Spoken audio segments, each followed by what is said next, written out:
نحمدہ ونصلی علی رسولہ الکریم۔ قال الامام حجۃ الاسلام الشاہ ولی اللہ دہلوی باب اختلاف احوال الناس فی البرزخ۔ یہ اس مبحث کا تیسرا باب ہے۔ دوسرا مبحث مجازات کے بیان میں ہے کہ جزا و سزا کی کیفیت اس دنیا اور آخرت میں انسانوں کے لیے کیسے ہوگی۔ اس مبحث میں پہلے دو ابواب میں سب سے پہلے دنیا میں جزا و سزا کی کیفیت کا تذکرہ کیا گیا تھا۔ اس کے بعد دوسرے باب میں موت کی حقیقت بیان کی، جو ہم نے پچھلے ہفتے پڑھا۔ اس میں شاہ صاحب نے جو بنیادی حقیقت واضح کی تھی وہ یہ کہ روح حیوانی یا نسمہ اور جسم عرضی کے درمیان جدائی کا نام موت۔ یہ سمجھ لینا کہ نسمہ اور روح حقیقی کے درمیان جدائی کا نام موت ہے، یہ درست نہیں ہے۔ جس نے یہ بات کہی ہے اس نے محض اندازے سے یہ تذکرہ کر دیا، اس کا حقیقت سے کوئی تعلق نہیں۔ جسم عرضی جب نسمے سے جدا ہو گیا تو گویا کہ اس کے اندر قوت بخش تمام اجزاء ختم ہو گئے، اور جتنے بھی جسم نے دنیا میں کام کیے، جتنی اس نے باتیں کی، جتنے افعال اس سے سرزد ہوئے، جو کچھ سوچا اور ارادہ کیا، وہ سب چار اچھے اخلاق یا چار برے اخلاق کی صورت میں اس کے نسمے میں محفوظ ہے۔ تو اس دنیا سے نکل کر اگلے جہان میں جانے کا، جسے شریعت کی اصطلاح میں برزخ کہا جاتا ہے، عالم برزخ یا عالم قبر، انسان وہاں پہنچ جاتا ہے۔ وہاں جزا و سزا کا عمل شروع ہوتا ہے۔ سب سے پہلے تو یہ بات سمجھ لینی چاہیے کہ حضرت الامام شاہ ولی اللہ دہلوی نے اپنی دیگر کتابوں میں یہ بات واضح کی ہے کہ عقل اور نقل، شریعت اور عقل اس بات پر متفق ہیں کہ انسانوں کی جزا و سزا کے چار مقامات ہیں۔ شاہ صاحب کی اصطلاح میں انہیں موطن کہا جاتا ہے، یعنی وطن بنانے یا ٹھہرنے کے مقامات۔ انسان کا ایک وطن یہ دنیا ہے، جسے موطن عرضی کہا جاتا ہے۔ اس کرۂ ارض کو ہم نے وطن بنایا ہے۔ ماں کے پیٹ سے نکلنے سے لے کر موت تک یہ موطن انسان کا ہے۔ دوسرا موطن یا وطن اس کے سفر کا، سفر طے کر رہا ہے یہ انسان۔ اس کا دوسرا موطن جو ہے موت کے بعد سے لے کر حشر تک، جسے عالم قبر یا عالم برزخ کہتے ہیں۔ اور تیسرا موطن یا وطن اس کا وہ ہے کہ جب قبر سے اٹھایا جائے گا، حشر کا میدان لگے گا، جسے عالم الحشر کہا جاتا ہے۔ تیسرے اس موطن کے اپنے افعال و اعمال ہیں۔ اور چوتھا موطن کہ جب وہ حشر سے فارغ ہو کر حساب و کتاب سے اگلے مرحلے میں داخل ہو جائے گا، جنت میں یا دوزخ میں، تو وہ چوتھا مقام اس کا جنت ہے۔ تو یہ چار مقامات ہیں۔ انسانی نسمہ یا روح کی ابتدا اور آغاز ماں کے پیٹ سے ہو گیا، اور وہیں پر اس کی روح حقیقی آئی 3 مہینے کے بعد، اور دونوں کا ملاپ شروع ہو گیا۔ تو ماں کے پیٹ کی بات تو الگ ہو گئی۔ زندگی شروع ہونے کے بعد اس دنیا میں موت تک جتنے وہ اعمال و افعال کرتا ہے، ان دونوں اعمال و افعال کے اعتبار سے اس کی جزا و سزا کا عمل شروع ہوتا ہے۔ اس دنیا میں بھی اس کے اعمال کی جزا و سزا کے دو دائرے ہیں یا دو طرح کے انسان ہوتے ہیں۔ اس انسانوں پر یہ اعمال کا اظہار ہوتا ہے۔ ایسے ہی اگلے موطن میں جب عالم برزخ میں جاتا ہے وہاں بھی دو دائرے ہیں۔ یہ دو دائرے کون سے ہیں؟ اصل میں انسانوں کی دو بڑی بنیادی قسمیں ہیں۔ پیچھے آپ روح کی تشکیل کے حوالے سے جو گفتگو 8 اقسام کے حوالے سے بہیمیت اور ملکیت کی پڑھ چکے ہیں کہ روح جو ہے روح بہیمی یا حیوانی اور روح ملکوتی کا مجموعہ ہے، اور بہیمیت اور ملکیت کے مجموعے میں آپس میں جمع ہونے میں ملکیت عالیہ اور بہیمیت عالیہ یا اس کا بالکل الٹ، اس حوالے سے وہاں 8 اقسام کا تذکرہ ہوا ہے۔ وہ لوگ جن کی ملکیت عالیہ ہوتی ہے ان پر جو جزا و سزا ہوتی ہے وہ براہ راست مالا اعلیٰ سے آتی ہے۔ اگر ملکیت عالیہ والے نے کوئی غلط کام کیا ہے تو مالا اعلیٰ ہی کی نفرت اور اس کی لعنت اس پر اثر انداز ہوتی ہے۔ اور جن لوگوں کی روح کی نفس کی ساخت ملکیت سافلہ خواہ بہیمیت عالیہ ہو یا بہیمیت شدیدہ ہو یا ضعیفہ ہو، گویا کہ ان کی ساخت کا تعلق ملائے سافل کے ساتھ ہے، تو ان پر ملائے سافل کے فرشتوں کے ذریعے سے جزا و سزا کا عمل ہوتا ہے، انعام کا یا اعلام کا، ملامت کرنے کا، سزا دینے کا۔ انسانوں کی ساخت یا جبلت یا انسانوں کی نفس کی روح کی بناوٹ کی بنیاد پر یا تو ملائے اعلیٰ سے براہ راست اس کے نفس پر پڑ رہی ہے لعنت یا رحمت یا انعام، اور یا ملائکہ کے ذریعے سے، ملائے سافل کے فرشتوں کے ذریعے سے۔ تو جزا و سزا دونوں کی تھوڑی سی نوعیت مختلف ہو جاتی ہے۔ اگرچہ ملائے سافل کے ذریعے سے بھی جو جزا و سزا ہوتی ہے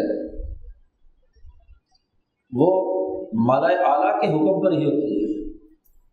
لیکن اس کا براہ راست نفس کی ساخت کے ساتھ چونکہ تعلق نہیں ہے، نفس کی ساخت ہوئی ہے ملائے سافل کی بنیاد پر، تو اسی لیے جزا و سزا کا تعلق بھی اسی حوالے سے ہوتا ہے۔ ایسے ہی جب آگے آدمی برزخ میں چلا جاتا ہے تو وہاں کا تعلق بھی اسی طریقے سے دو دائروں سے تعلق رکھتا ہے کہ ایک کو ملائے اعلیٰ کے تناظر میں خود اس کا نفس لذت یا تکلیف کو محسوس کرتا ہے، اور یا خارج سے فرشتے آ کر اس کو سزا و جزا دیتے ہیں۔ اصل میں بات یہ ہے، پیچھے آپ پڑھ چکے ہیں کہ انسانی نفس دو طرح کے ہیں، ایک وہ جو یقظہ جاگ رہے ہیں بیداری کی حالت میں، وہ چونکہ ان اخلاق کو ترجیح دیتے ہیں، ملکات اور اخلاق ان کی پہلی ترجیح ہوتے ہیں، ان اخلاق کی اساس پر جو اعمال یا افعال سرزد ہو رہے ہیں وہ ان کا ثانوی عمل ہوتا ہے، خلق کو ترجیح دیتے ہیں۔ ان کے نفس میں اتنی مضبوطی ہوتی ہے کہ وہ اخلاق کو سامنے رکھ کر تمام کام کر رہے ہوتے ہیں، عمل چاہے مقدار میں تھوڑا کریں لیکن بنیادی خلق ملکہ عدالت، سماحت، طہارت اور اخبات ان کا نفس اس کے مطابق ڈھلا ہوا ہوتا ہے، تو ملکات اخلاق یا مہارتوں کو وہ ترجیح دیتے ہیں، افعال چاہے تھوڑا کریں۔ ایک بہت اونچے درجے کا ماہر آدمی جو پورے پروجیکٹ کی مینجمنٹ کر رہا ہے، اس کا عمل دیکھنے کو بہت تھوڑا ہوتا ہے، لیکن اس کی مہارت اور صلاحیت اور اس کا خلق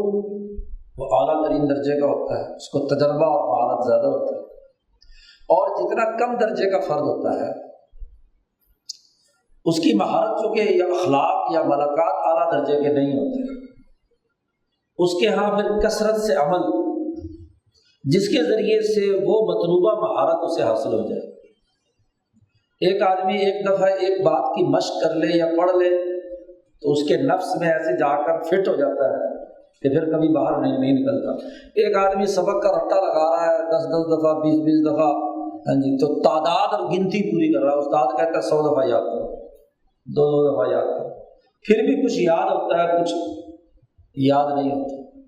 تو انسانوں کے نفس کی 2 صلاحیتیں پیچھے شاہ صاحب نے بیان کی، ایک وہ جن کی روح کے پیش نظر، اور عموماً وہ انہی لوگوں میں ہوتا ہے جن کی ملکیت عالیہ اور بہیمیت عالیہ ہوتی ہے، اور وہ اہل یقظہ، وہ جاگنے والے بیدار لوگ ہوتے ہیں، بیدار مغز لوگ ہوتے ہیں۔ تو ان کے لیے چونکہ اخلاق اصل ہوتے ہیں، اور اخلاق کا براہ راست تعلق مالا اعلیٰ کے ساتھ ہے۔ یہ چاروں اخلاق جو ہے ان کا بنیادی تعلق کس کے ساتھ ہے؟ مالا اعلیٰ کے ساتھ۔ جب ایک انسانی نفس نے دنیا کے اندر جو اعمال یا جن اخلاق و ملکات کو اپنی روح میں جذب کر لیا تھا، تو دنیا میں بھی جو انعام یا لذت یا تکلیف ہے اس کو براہ راست اس نفس انسانی کے اندر محسوس ہوتا ہے۔ اب ایسا آدمی، اس کو اگر تکلیف بھی ہو، چاہے اس کو کسی نے معمولی سا برا کہہ دیا تو اس کو اس تکلیف کا احساس ہوتا ہے۔ اور یہ جو کثرت سے اعمال کرنے والے ہیں، ان کو چاہے 10 گالیاں بھی دے دو تو ان کی کھال پہ کوئی اثر نہیں پڑتا۔ جو ذہین اور عقل مند یا سمجھدار ہے اس کو ذرا گھور کے دیکھ لو تو اس کے احساسات ادراکات فوری طور پر کیا ہے، اسے محسوس کر لیں گے کہ بھائی یہ جو مجھ سے میرے ساتھ رویہ اپنایا گیا ہے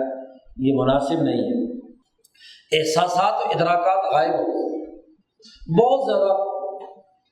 پٹائی ہو تو پھر شاید سمجھ میں آ جائے جی۔ تو انسانوں کی ساخت 2 طرح کی ہے۔ تو دنیا میں بھی جو جزا و سزا ہے ان اخلاق کے حوالے سے جو یقظہ والے لوگ ہیں، بیداری والے لوگ ہیں، ان کو براہ راست اخلاق کے احساسات اچھے یا برے ان کو حاصل ہوتے ہیں۔ اور ملائے سافل میں یعنی وہ لوگ جن کے اس طرح کے احساسات و ادراکات نہیں ہوتے، ان کے افعال کی اہمیت اس لیے ہوتی ہے کہ وہ کثرت افعال یا اعمال کے ذریعے سے بہت سارے کام کرنے کے نتیجے میں وہ کسی درجے میں ان کے احساسات و ادراکات بہتر ہو جائیں، بیداری پیدا ہو جائے، تو ان کی جزا و سزا کا تعلق ہاں جی وہ کسی واسطے سے ہوتا ہے، نہیں پڑتا، کیونکہ وہ اگر ایک جملہ کہیں گے بھی تو ان کو کیا احساس ہوگا، اور نیچے والے جو ہے نا انہی کے درجے کے ہوتے ہیں تو ٹھیک ہے، اچھائی یا برائی ان کے ساتھ جو مرضی کرتے ہیں۔ بالکل اسی طرح اس انسان کے نفس پر جو دنیا میں ہے 2 طرح کی سزا و جزا ہے، بالکل بھی یعنی یہی انسان اسی صلاحیت اور استعداد کے لوگ جب موت کے بعد اگلے مرحلے میں جاتے ہیں عالم برزخ میں، تو جیسے دنیا میں ان کے احساسات بڑے تیز تھے، ان کے نفس کی صلاحیت اور استعداد بڑی تیز تھی، تو ملائے اعلیٰ سے اگر کوئی انعام یا ملائے اعلیٰ کی طرف سے کسی بدخلقی پر کوئی سزا یا تحریر آ رہی ہے تو وہ براہ راست ان کا نفس اس کو محسوس کرے گا۔ اور چونکہ جسم انسانی ختم ہو چکا ہوگا، اس دنیا میں جتنی ان کی ذہانت، فطانت یا سمجھداری ہے، بسا اوقات اس کے راستے میں یہ جسم کا جو ڈھانچہ ہے رکاوٹ بنتا ہے۔ اس لیے اولیاء اللہ کہتے ہیں، بڑے بزرگوں کا تذکرہ جیسے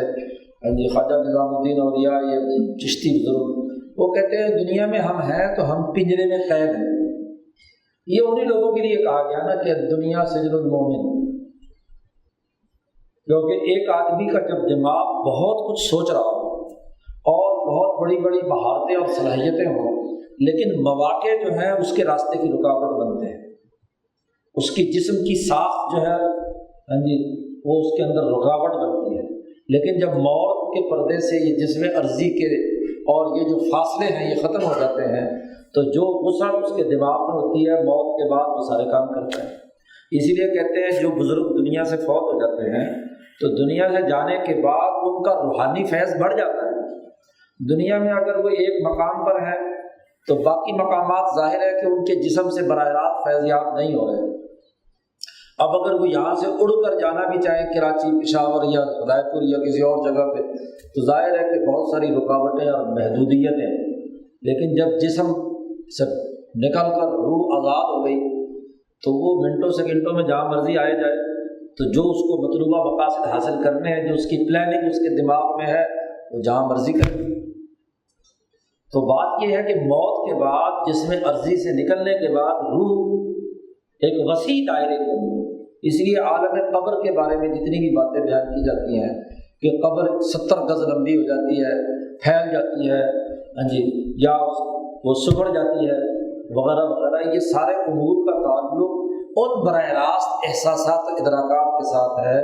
جو یہ فرد یہاں سے وہاں جانے کے بعد جس قسم سے تعلق رکھتا ہے ہاں جی اس کے مطابق اس کے ساتھ معاملہ ہوتا ہے۔ اور جو یہاں جس صلاحیت اور استعداد کا تھا افعال اور اعمال کے تناظر میں، اچھے اعمال اخلاق چاروں اخلاق والے کیے ہیں یا برے اخلاق والے اعمال کیے ہیں، تو وہاں جانے کے بعد ان کو فرشتوں کے واسطے سے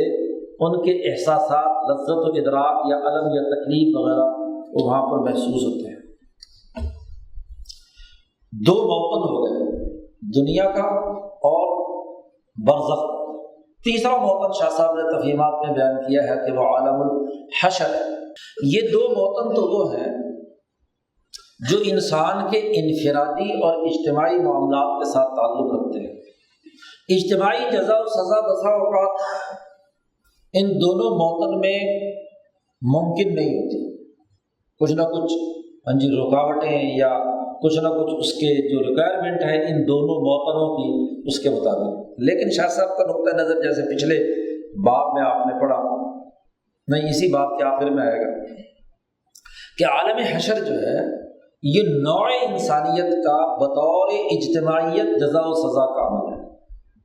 وہاں ہر فرد کی جو انفرادی شناخت ہے وہ مٹ چکی ہوئی، اس انفرادی شناخت کے تمام دائرے یا تو اس دنیا میں جزا و سزا سے یا عالم برزخ کے موطن میں جزا و سزا سے گزر کر جتنے انفرادی جرائم بھی ہیں، گناہ بھی ہیں، یا انفرادی اچھے اخلاق یا اعمال بھی ہیں، ان کی جزا و سزا کا دائرہ قبر کے موطن میں، برزخ کے موطن میں مکمل ہو جائے۔ وہاں جماعتی انداز میں، کیونکہ دنیا میں انسان اجتماعیت کا حصہ رہا ہے، تو وہاں مثلاً پاکستانی اجتماعیت کے حوالے سے حساب و کتاب، کل انسانیت کی انسانی اجتماعیت کے حوالے سے حشر ہوگا۔ حشر کو حشر کہ سارے انسانوں کو ایک جگہ پر جمع، حشرہ کا معنی ہوتا ہے جمع کرنا، تو یہ حشر کا لفظ ہی اجتماعیت پر دلالت کرتا ہے۔ تو یہ اجتماعیت کی بنیاد پر نوع انسانی ہے جس نے ان انسانی نوع کے بنیادی اخلاق ہوئی ہیں چاروں، اور انسانی اجتماعیت کی وہ بد اخلاقیاں جو انسانی نقطہ نظر سے ہیں ان کی جزا و سزا، یعنی اس کے وہ اجتماعی فیصلے جو کسی غلط حکمران کو منتخب کرنے کے لیے ووٹ دیا یا کسی غلط سسٹم کا وہ اعلی کار رہا، سسٹم کا خود حصہ رہا ان بد اخلاقیوں یا اخلاق کے تناظر میں، یا خود سسٹم کی مینجمنٹ میں نہیں تھا، اس کا ایجنٹ یا اعلی کار، تو اس کی جزا و سزا کے بھی یہی دو دائرے وہاں حشر کے میدان میں اجتماعی نقطہ نظر سے ہوں۔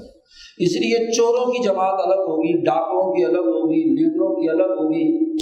اور پھر ہر آدمی کو اپنے لیڈر کے ساتھ اٹھایا جائے گا۔ قرآن نے اس کے بارے میں کیا کہا؟ یوم ندعو کل اناس بامامہم،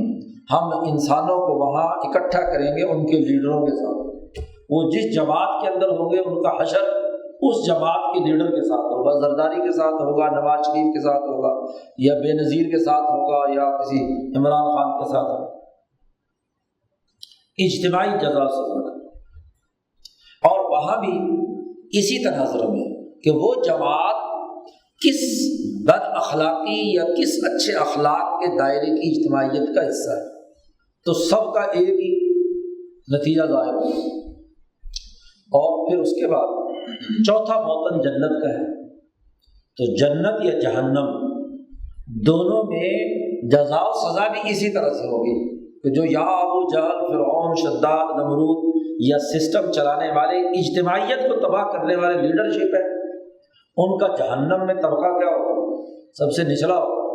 اور جو وہاں ان کے ورکر یا اعمال و افعال کرنے والے ان کے ایجنٹ ہیں، ظاہر ہے کہ ان کا اسی کے حساب سے فرشتوں کی جزا و سزا کا عمل ہوگا۔ یہی حال جنت میں ہے۔ تو جنت کے اندر بھی یعنی جن کے اندر وہ اعلیٰ اخلاق کی صلاحیت اور استعداد، جنہوں نے براہ راست اخلاق کو جذب کیا ہے، تو وہ جنت کے اعلیٰ ترین درجے میں، جس کو السابقون کہا گیا، اولئک المقربون۔ اور دوسرے وہ جو اصحاب الیمین، جن کے دائیں ہاتھ میں نامہ اعمال ہوگا، اس نامہ اعمال کی وجہ سے وہ جنت کے اس طبقے یا درجے کے اندر داخل ہوں گے۔ تو کل 4 موطن ہیں جن کا شریعت نے بھی تذکرہ کیا ہے، قرآن حکیم بھی اس پر گفتگو کرتا ہے، اور عقل بھی تقاضا کرتی ہے کہ ان 4 مقامات کے اعتبار سے جزا و سزا ہونی چاہیے۔ اب یعنی گویا کہ روح حقیقی اور روح حیوانی کے باہمی ملاپ کے نتیجے میں یہ سفر آپ کا 4 موطن میں سے ہوتا ہوتا جنت یا دوزخ تک پہنچے گا۔ جنت یا دوزخ کے مرحلے میں آخر میں، اس کے بعد تو اس کا تذکرہ آگے شاہ صاحب نے بات بیان کی ہے کہ جب نسمہ سرے سے ختم ہو جائے گا، فنا ہو جائے گا، پھر کیا ہوگا؟ پھر کہتے اللہ دیا اللہ جانے، اللہ جانے اور انسان جانے۔ چونکہ نہ حضور نے اس پر کوئی گفتگو کی ہے اور نہ عقل کے ادراک میں یہ بات ہے کہ اس کے بعد کیا ہو، تو اس لیے اس سے آگے کی بات کی نہیں جا سکتی۔ لیکن یہ 4 موطن، اور ان 4 موطنوں میں نسمہ برقرار ہے، یاد رکھو، اس کی ساخت، اس کا حجم، اس کی نوعیت، وہ ان 4 موطنوں میں مختلف مراحل سے گزرے گی۔ فل فلیج تو وہ اس دنیا میں تھا، اس کے بعد عالم مثال میں، عالم مثال سے حشر میں جائے گا تب بھی نسمہ برقرار، اور جنت میں جب جائے گا یا دوزخ میں جائے گا تب بھی نسمہ برقرار۔ نسمہ برقرار ہے تو اس لیے اس جنت میں بھی کیا ہے؟ حور و قصور کا چکر ہے نا، نسمہ حیوانی موجود ہے، اسی کو عورت کی ضرورت ہے نا، اور تو کسی کو روح ہے کیونکہ کی تو کوئی نہ پیاس ہے، نہ بھوک ہے، نہ لینا نہ دینا، نہ واسطہ نہ مطلب، نہ اس کو محلات کی ضرورت ہے، نہ کھانے پینے کی ضرورت ہے۔ یہ غذا کے کھانے پینے کی ضرورت جنت میں بھی اس لیے ہے کہ اس کی روح کے ساتھ وہ نسمہ، اسی لیے جو اونچے درجے کے اولیاء اللہ ہے، شیخ عبد القادر جیلانی کہتے ہیں کہ میں جنت اور دوزخ کے لیے نہیں کام کرتا، میں تو ذات باری تعالیٰ کے دیدار کے لیے جنت اور دوزخ سے بھی اوپر کے لیے سارے کام کرتا ہوں۔ تو چونکہ ان کی جو روح ہے وہ تو بہت عالیہ، بہت اونچے درجے کی ہے، تو اس لیے وہ یہ بات کہیں تو کہنا ان کے لیے بنتا ہے۔ لیکن جن بیچاروں کا نسمہ ساتھ چمٹا ہوا ہے وہ جنت تک ہی پہنچ جائے تو بڑی بات ہے، آگے کی بات تو سوچنا اور خیال میں لانا ہی کیا ہے؟ غلطی ہے۔ بہرحال یہ 4 موطن جب آ گئے تو اب ہم پہلا موطن جو تھا دنیا والا، اس پر ہم گزشتہ سے پیوستہ باب میں گفتگو کر چکے ہیں کہ دنیا میں کیفیت جزا و سزا کی کیا ہوگی۔ اس کے بعد موت آئی، اور موت کے بعد اگلا جو عالم برزخ ہے اس موطن پر شاہ صاحب نے یہاں گفتگو کی ہے، اور اس کے بعد آخری جو بات اس مبحث کا آ رہا ہے اس میں عالم حشر، اور تھوڑا سا آخر میں ایک پیراگراف میں تذکرہ اس کے بعد جنت اور دوزخ کے حوالے سے، چونکہ اس کی تفصیلات کتابوں میں موجود ہیں۔ شاہ صاحب نے شروع مقدمے میں بات بیان کی ہے کہ میں چونکہ اصولی گفتگو یہاں پر کر رہا ہوں تو تفصیلات سے ساری جنت دوزخ سے کتابیں بھری ہوئی ہیں کہ جی جنت میں کیا اعمال و افعال ہوں گے اور دوزخ میں کیا ہوں گے، اور قبر کی تفصیلات کیا ہوں گی، اس پر سینکڑوں ہزاروں کتابیں موجود ہیں۔ غزالی کی ہے، احیاء العلوم ہے، اور کیمیائے سعادت ہے، اور صوفیوں نے اس پر بہت کچھ لکھا ہے، حدیث موجود ہے، اس لیے تفصیلات میں نہیں جاؤں گا، یہاں اصولی بات ہو رہی ہے۔ تو یہاں بھی برزخ کے اس باب میں بھی شاہ صاحب نے وہ سارا معاملہ یہاں پر جمع نہیں کر دیا کہ جو کچھ برزخ کی تفصیلات ہیں وہ بیان کی جائیں. یہاں شاہ صاحب نے صرف اصولی گفتگو کی ہے، بس اصولی ضابطہ اس عالم برزخ کے حوالے سے بنیادی بیان کیا ہے. شاہ صاحب کہتے ہیں اعلم ان الناس فی ھذا العالم علی طبقات شتیٰ، لوگ اس عالم برزخ کے اندر مختلف طبقات پر مشتمل ہوں گے، مختلف طبقے اور درجے ہوں گے. اتنے درجے ہوں گے کہ لا یرجا احصاؤھا، جن کی شمار اور کتاب ممکن نہیں ہے. جیسے آپ نے پیچھے پڑھا تھا کہ بہیمیت اور ملکیت کے باہمی ملاپ سے نفس انسانی کی ساخت کے ویسے تو 8 قسمیں ہیں، لیکن 8 قسمیں ہونے کے باوجود ان کے درمیان لاکھوں کروڑوں ہزاروں، چونکہ ہر انسان ایک یونیک روح رکھتا ہے، ایک منفرد شناخت رکھتا ہے جو دوسرے انسان کے اندر پائی نہیں جاتی. تو جب ہر انسان ایک منفرد شناخت رکھتا ہے آدم سے لے کر آخری انسان تک، تو کتنی روحوں کے کتنے طبقے ہوں گے، اور جتنے طبقے ہوں گے اتنے ہی طبقے وہاں عالم برزخ کے اندر بھی. دنیا میں تو بسا اوقات جسم کے ساتھ ملنے کی وجہ سے وہاں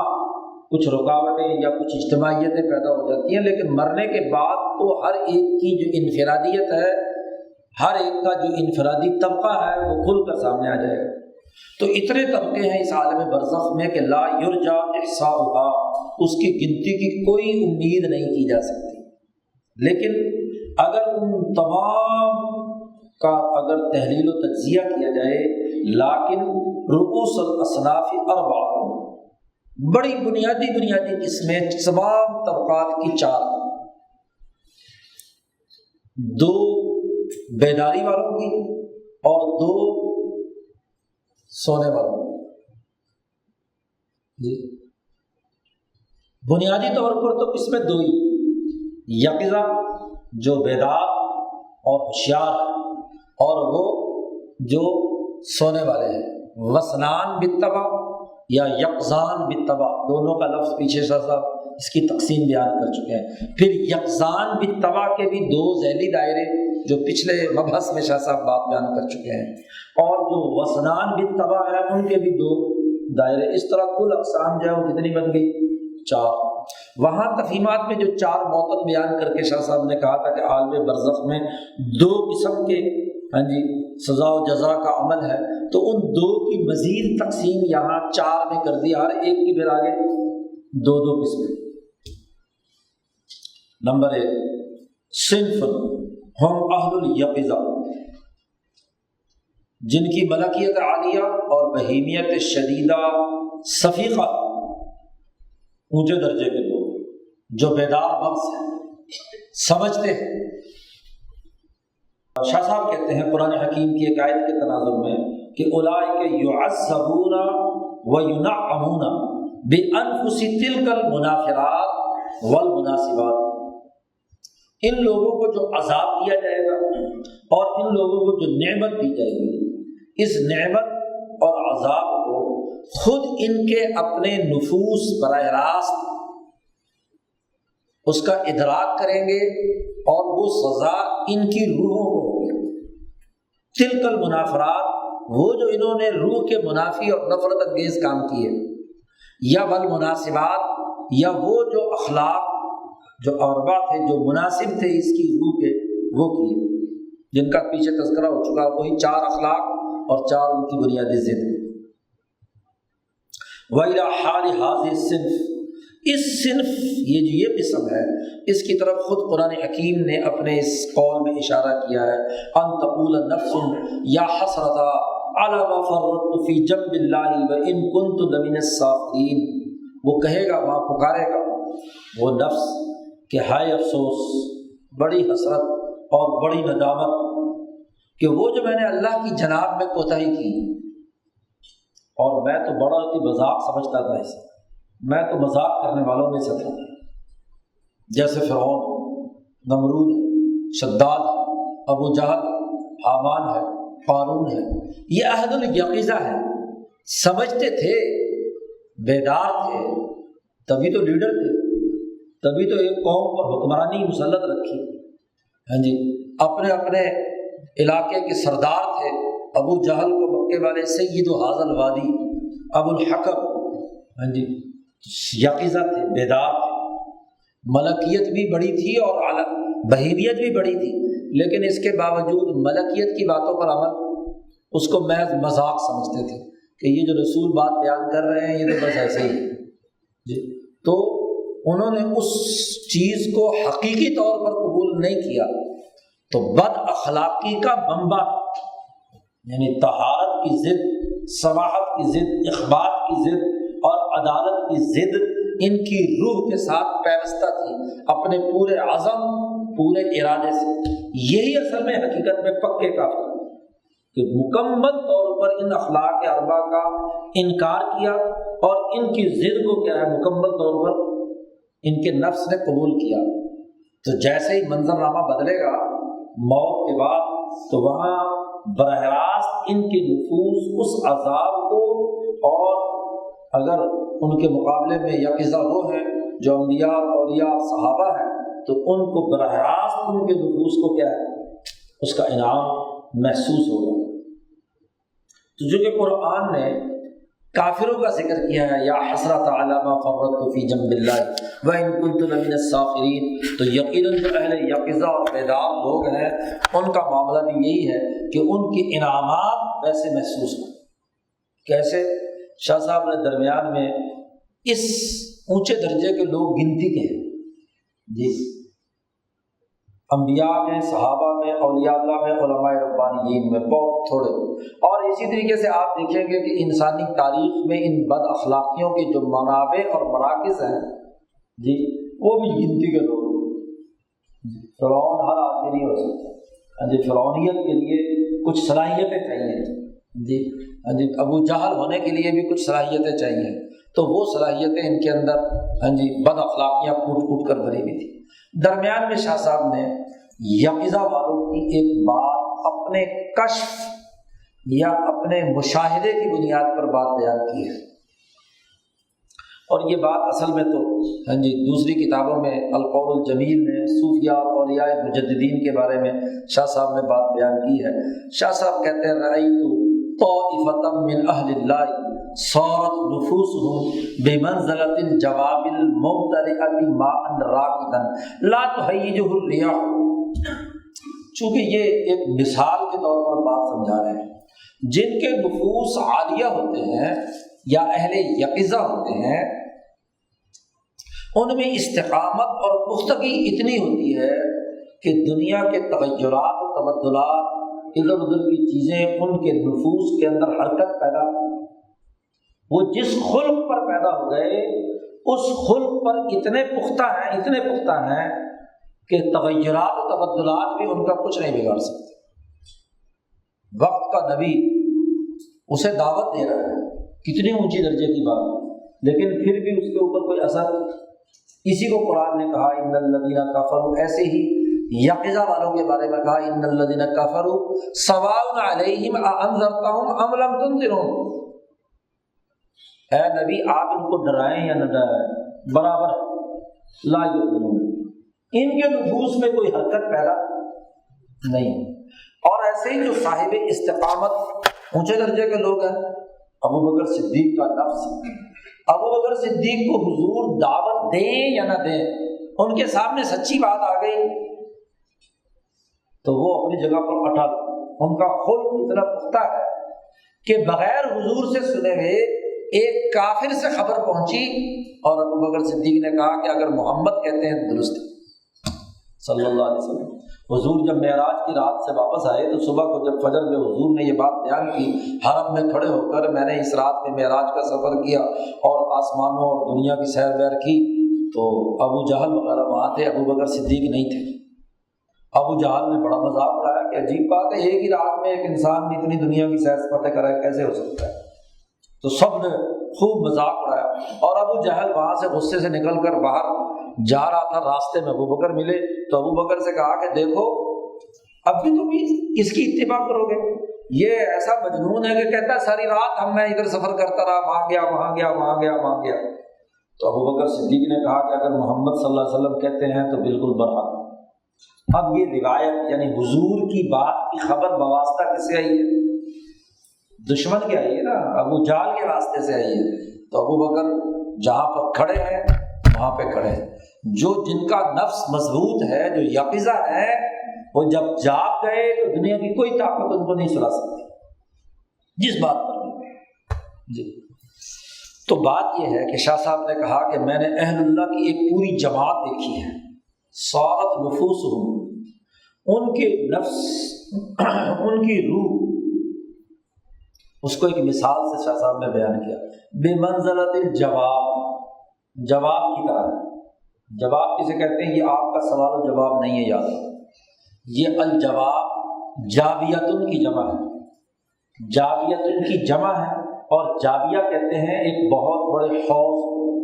جواب حوضوں کی شکل میں دیکھا۔ شاہ صاحب نے باقی کتابوں میں اس کا نقشہ کھینچا ہے کہ ایک بہت بڑا تالاب حوض، اس میں صاف شفاف پانی بھرا ہوا، خود تالاب بھی سنگ مرمر کا یا سفید، اور اس کے اندر جو پانی بھرا ہوا ہے وہ بھی بالکل صاف شفاف، کسی قسم کی اس میں مکسنگ اور ملاوٹ نہیں ہے، خالص پانی بھرا ہوا، تو وہ بہت چمک رہا۔ اور تالاب جتنا گہرا ہوگا، اصول ہے، اتنا اس کے اندر لہریں نہیں پیدا ہوں گی، ہوائیں چلے، جتنا تالاب کے اندر پانی کم ہوگا، ہوا آئے گی تو وہ اس کو کیا لہریں پیدا کر دے گی۔ لیکن جتنا تالاب گہرا ہوتا ہے، پانی گہرا ہوتا ہے، اس کے اندر جو ہوائیں چلتی ہیں وہ اس کے اندر تغیر و تبدل پیدا نہیں کرتی۔ تو شاہ صاحب نے دیکھا کہ فرماتے ہیں کہ میں نے دیکھا ان کو تالاب کے اندر جیسے پانی بھرا ہوا ہو، ماءً راکداً، پانی اس کے اندر کھڑا ہے، لا تہیجہ الریاح، ہوائیں ان کے اندر کوئی حرکت نہیں پیدا کرتی، بالکل استقامت کے ساتھ وہ پانی اپنی جگہ پر آئیں گے۔ پھر کیا ہوا؟ فَضَرَبَهَا ضَوْءُ الشَّمْسِ فِي الْحَاجِرَةِ، حاجرہ میں، حاجرہ کہتے ہیں دوپہر کا، ٹھیک دوپہر کا وقت 12 بجے جب سورج بالکل درمیان میں، اس کو وقت حاجرہ کہتے ہیں۔ اس وقت میں سورج کی پوری ٹکیا چمک رہی ہو اور وہ براہ راست اس تالاب کے برف سمجھ لو بالفرض بالکل اوپر ہے،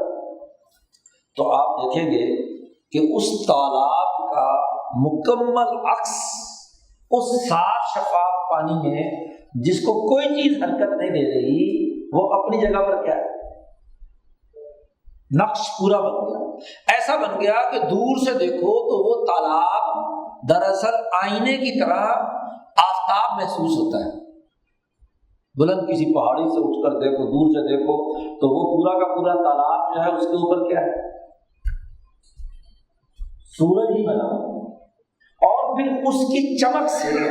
اس کے ریفلیکشن سے گرد و پیش کے جتنے بھی علاقے یا پہاڑ ہیں وہ کیا ہے، اسی طرح چمک رہے ہیں جیسے سورج کی روشنی سے چیزیں چمک رہی ہیں۔ گویا کہ وہ دوسرا آفتاب، ایک دوسرا، اور اگر کافی سارے تالاب ہوں اور ہر تالاب کے اندر اس حاجرہ کے وقت میں سورج کا مکمل عکس اس کے اندر آ رہا ہو، تو بہت ساری سورجوں کی اقسام ہو گئی۔ شیشے میں جیسے کہ بہت سارے شیشے رکھے ہوئے ہوں اور جب وہاں تصویر بن رہی ہو تو جیسے اس سے روشنی ریفلیکٹ ہو کر آتی ہے، ایسے اس پانی سے بھی کیا آ رہی ہے۔ تو شاہ صاحب کہتے ہیں کہ میں نے دیکھا فَصَارَتْ بِمَنْزَلَةِ قِطْعَةٍ مِّنَ النُّورِ، تو وہ نفوس جو ہے اولیاء اللہ کے ایسے لگتے ہیں جیسے نور کا ایک چمکدار ٹکڑا۔ یہ ایسے ہی ہے جیسے سورج کی روشنی جب چاند پر پڑتی ہے رات کو تو وہاں سے پورا کا پورا وہ نور کا ایک ٹکڑے کے طور پر کیا ہے، چاند چمکتا ہوا نظر آتا ہے۔ حالانکہ چاند کے اندر اپنی تو کوئی روشنی نہیں، وہاں تو کوئی گیس نہیں جل رہی جس کی وجہ سے آگ ہو اور کوئی روشنی ہو، روشنی تو سورج کی ہے۔ تو ایسے ہی وہ روشنی پوری کی پوری ان تالابوں پر پڑ رہی ہے، ان نفوس پر پڑ رہی ہے۔ یہاں ایک عجیب تشبیہ دی ہے شاہ صاحب نے، دیکھو انسانی روح، بلکہ کیا اس کرۂ ارض پر جتنی مخلوقات ہیں، زندہ مخلوقات ہیں، وہ کس سے پیدا ہوئی ہیں؟ پانی سے۔ جی اللہ پاک نے فرمایا کہ ہم نے وجعلنا من الماء کل شیء حی، ہم نے پانی سے ہی ہر زندہ کو پیدا کیا، جس کے اندر بھی حیات وہ پانی سے پیدا ہوا ہے۔ تو روح جو ہے یہ اصل میں ایک پانی ہے نا، اور اس پانی کی ایک مثال بھی پیچھے شاہ صاحب نے دی تھی۔ یہ روح ملکیت اور بہیمیت ایسے ہے جیسے چاندی اور پانی کے باہمی ملاپ سے پارے کی مثال دی تھی نا، تو پارے کے اندر پانی ہوتا ہے نا، وہ پانی خاص اور جو چاندی مکس ہوئی اور ایسے مکس ہوئی ہے کہ ایک دوسرے سے جدا نہیں ہو رہی۔ تو جو اولیاء اللہ کی ارواح ہیں وہ پارے کی صاف شفاف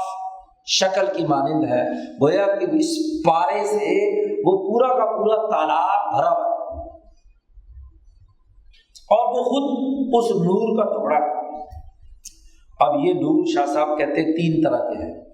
القول الجمیل میں اور الطاف القدس وغیرہ میں شاہ صاحب نے نسبتیں بیان کی ہیں اولیاء اللہ کی، تو ان نسبتوں میں سے ایک نسبت ہے نور الاعمال المرضیہ، پسندیدہ اعمال کا نور۔ بہت اونچے درجے کے اعمال کیے تو اس سے نورانیت ان کی روح میں پیدا ہوئی، تو یا تو وہ نور تھا نور الاعمال المرضیہ پسندیدہ اعمال کا، یا نقشبندی بزرگوں کے ہاں نسبت کی ایک قسم ہے نسبت یادداشت اور نور الیادداشت۔ یادداشت ایک اصطلاح ہے، اس اصطلاح کی طرف یہاں پر شاہ صاحب نے اشارہ کیا ہے، اور اس اصطلاح کا مطلب شاہ صاحب نے القول الجمیل میں بیان کیا ہے کہ جب انسان اللہ کی طرف ایسی خالص توجہ پیدا کر لے جو الفاظ اور تخیلات وغیرہ سے وراء الوراء، کسی لفظ کے سہارے کے بغیر، کسی خیال کے جمانے کے بغیر ان کی روح جو ہے وہ ذات باری تعالیٰ حقیقت واجب الوجود کی طرف ایسی نسبت حاصل کر لیں۔ اور یہ صوفیہ کے ہاں اس وقت تک نسبت حاصل نہیں ہوتی، خاص طور پر نقشبندی بزرگوں جن کی یہ اصطلاح ہے نسبت یادداشت کی، کہ جب تک وہ انسان فنا اور بقا کے تمام مراحل سے نہ گزر جائے اور یہ سلوک کے یا جذب کی انتہا کے بعد وہ بھی اللہ تعالیٰ کی وہبی عنایت سے کسی کو حاصل ہو جائے تو ہو جائے جی، مشق کرنے میں کوئی حرج نہیں۔ اس کا آغاز اس نسبت سے ہوتا ہے کہ جس کو کہتے ہیں دست بکار دل بیار، ہاتھ کام میں مشغول ہے اور دل اس ذات میں مشغول ہے جی۔ تو یہ صلاحیت استعداد نسبت یادداشت کہلاتی ہے۔ عام صوفی جو ہے وہ تو اس کی مشق صرف کرتے رہتے ہیں، ورنہ جو اعلیٰ درجے کی یادداشت کی نسبت ہے کہ جس میں ذات باری تعالیٰ کی تجلیات اس کی روح کے تمام دائرے کو گھیر لیتے ہیں۔ سورج جب دوپہر کے وقت میں موجود ہو اور نیچے تالاب پانی کا بھرا ہوا ہے تو پورے تالاب کوئی حصہ اس کا ایسا نہیں جس پر اس کی روشنی نہ پڑ رہی ہو اور وہ اس کا بعینی ہی دوسرا سورج نہ بن چکا ہو۔ یہ ایسے ہی ہے جیسے ایک شیشہ لگا ہوا ہے اور شیشے کے سامنے ایک انسان، شاہ صاحب نے یہ مثال بھی دوسری جگہ پر دی، شیشے کے سامنے جب انسان کھڑا ہو تو شیشے کا کوئی حصہ اس کے وجود کے دائرے سے باہر کسی اور چیز کو نہ دکھا رہا، تو آپ دیکھیں گے کہ وہ شیشہ جس کے اندر اس انسان کا عکس نظر آ رہا ہے یا کسی چیز کا عکس نظر آ رہا ہے تو وہ خود شیشہ ہی وہ انسان بن گیا، کیونکہ اس شیشے میں کوئی اور زائد چیز تو ہے نہیں، اسی کا عکس اور اسی کا وجود اس کے اندر پورا کا پورا منعکس ہو گیا۔ تو گویا کہ جب ذات باری تعالیٰ کا پورا وجود اس روح کے اندر منعکس ہو گیا، تجلی اس کی اس کے اندر آ گئی، تو اب اس کے علاوہ تو کوئی چیز باقی بچی نہیں۔ اس کو کہتے ہیں نور یادداشت اور نور الرحمہ یا اللہ کی رحمت کا نور، تو یہ بھی ایک نسبت ہے، نسبت رحمت۔ تو یہ نسبت رحمت یا نسبت یادداشت یا نسبت اعمال مرضیہ کا یہ نور ان اعلیٰ ترین اولیاء اللہ کا میں نے دیکھا، یعنی ان کے احساسات، ان چاروں اخلاق، چونکہ یہ چاروں اخلاق اور رحمان کی تجلی کا ایک بنیادی محور ہے انسانی نقطہ نظر سے، یعنی انسانوں میں جو امام نوع انسانی ہے اس کی انسانیت کے پورے وجود کو یہ 4 اخلاق گھیرے ہوئے ہیں۔ جب اس انسان کی نسبت سے، اس تعلق سے اس دنیا میں اس ولی، نبی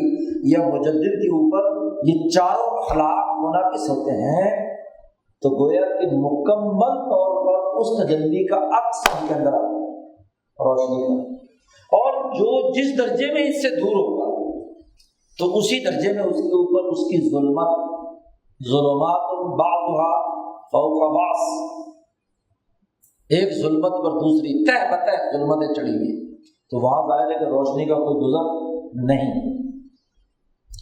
تو شاہ صاحب نے یہاں کہا کہ یہ جو اعلیٰ درجے کے یقظہ لوگ ہیں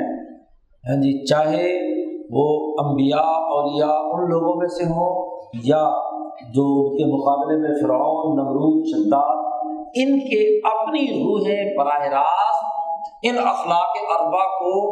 جی اس کے اندر منعکس ہوتے ہیں، احساسات و ادراکات ہوتے ہیں، براہ راست اس کا لذت یا اس کی کیا ہے ذلت یا الم، تکلیف، اگر عذاب آیا ہے تو اس کو براہ راست محسوس کریں۔ نمبر 1۔ دوسری قسم وہ ہے، شاہ صاحب کہتے ہیں صنف قریب المأخذ منہم لیکنہم اہل النوع الطبیعی، یہ دوسرے درجے کے لوگ ہیں، اسی پہلی قسم کے یقظہ والوں کے دوسرے درجے کے لوگ، یہ لوگ پہلے والا جو درجہ ہے انسانوں کا اس کے قریب ہوتے ہیں،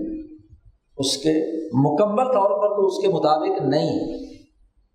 ٹاپ مینجمنٹ کے قریب ہوتے ہیں، دوسرے درجے کی گویا کہ قیادت ہوتی ہے، دوسرے تیسرے درجے کی، لیکن اصل میں تو وہ ہوتے ہیں لیکنہم اہل النوم الطبیعی، بنیادی طور پر طبیعی طور پر تو وہ سونے والے لوگ ہیں، نوم کی حالت میں بنیادی صاف، لیکن بڑوں کی صحبت میں رہنے کے نتیجے میں یہ کھنچ کر ادھر چلے گئے اور ان کے اندر وہ بیداری کی حالت ان کی وجہ سے پیدا ہو گئی، ان کے واسطے سے پیدا ہو گئی، ان کے اوپر جو کچھ آیا ہے وہ دراصل اس نبی یا اس ولی یا اس مجدد کی واسطے سے اس کے عکس اس کے اوپر پڑے۔ تو دوسرے درجے کے لوگ طبعی طور پر سونے والے ہوتے ہیں لیکن قریب المأخذ منہ، ان کے قریب ہوتے ہیں۔ ان لوگوں کا معاملہ یہ ہوتا ہے کہ ان کے احساسات و ادراکات لذت کے یا تکلیف کے، جزا کے یا سزا کے، ان کی مثال ایسے ہی اولئک تصیبہم رؤیا، ان کو جو چیز محسوس ہوتی ہے، ان تک پہنچتی ہے، اس کی اگر عملی حالت بیان کی جائے تو وہ خواب کی ہے۔ خواب کیا ہے؟ یہ خواب والے لوگ دنیا میں بھی اور برزخ میں بھی، ان پر جو چیز انعامات یا لذتیں یا اسی طریقے سے تکلیفیں یا اذیتیں وہ خواب کسی شکل میں آتی ہیں۔ اب جب خواب کا ذکر آیا ہے تو شاہ صاحب نے یہاں واضح کر دیا کہ ایک خواب دنیا کا ہے اور ایک خواب برزخ کا ہے۔ دنیا کے خواب کی تشریح کی ہے شاہ صاحب نے آگے۔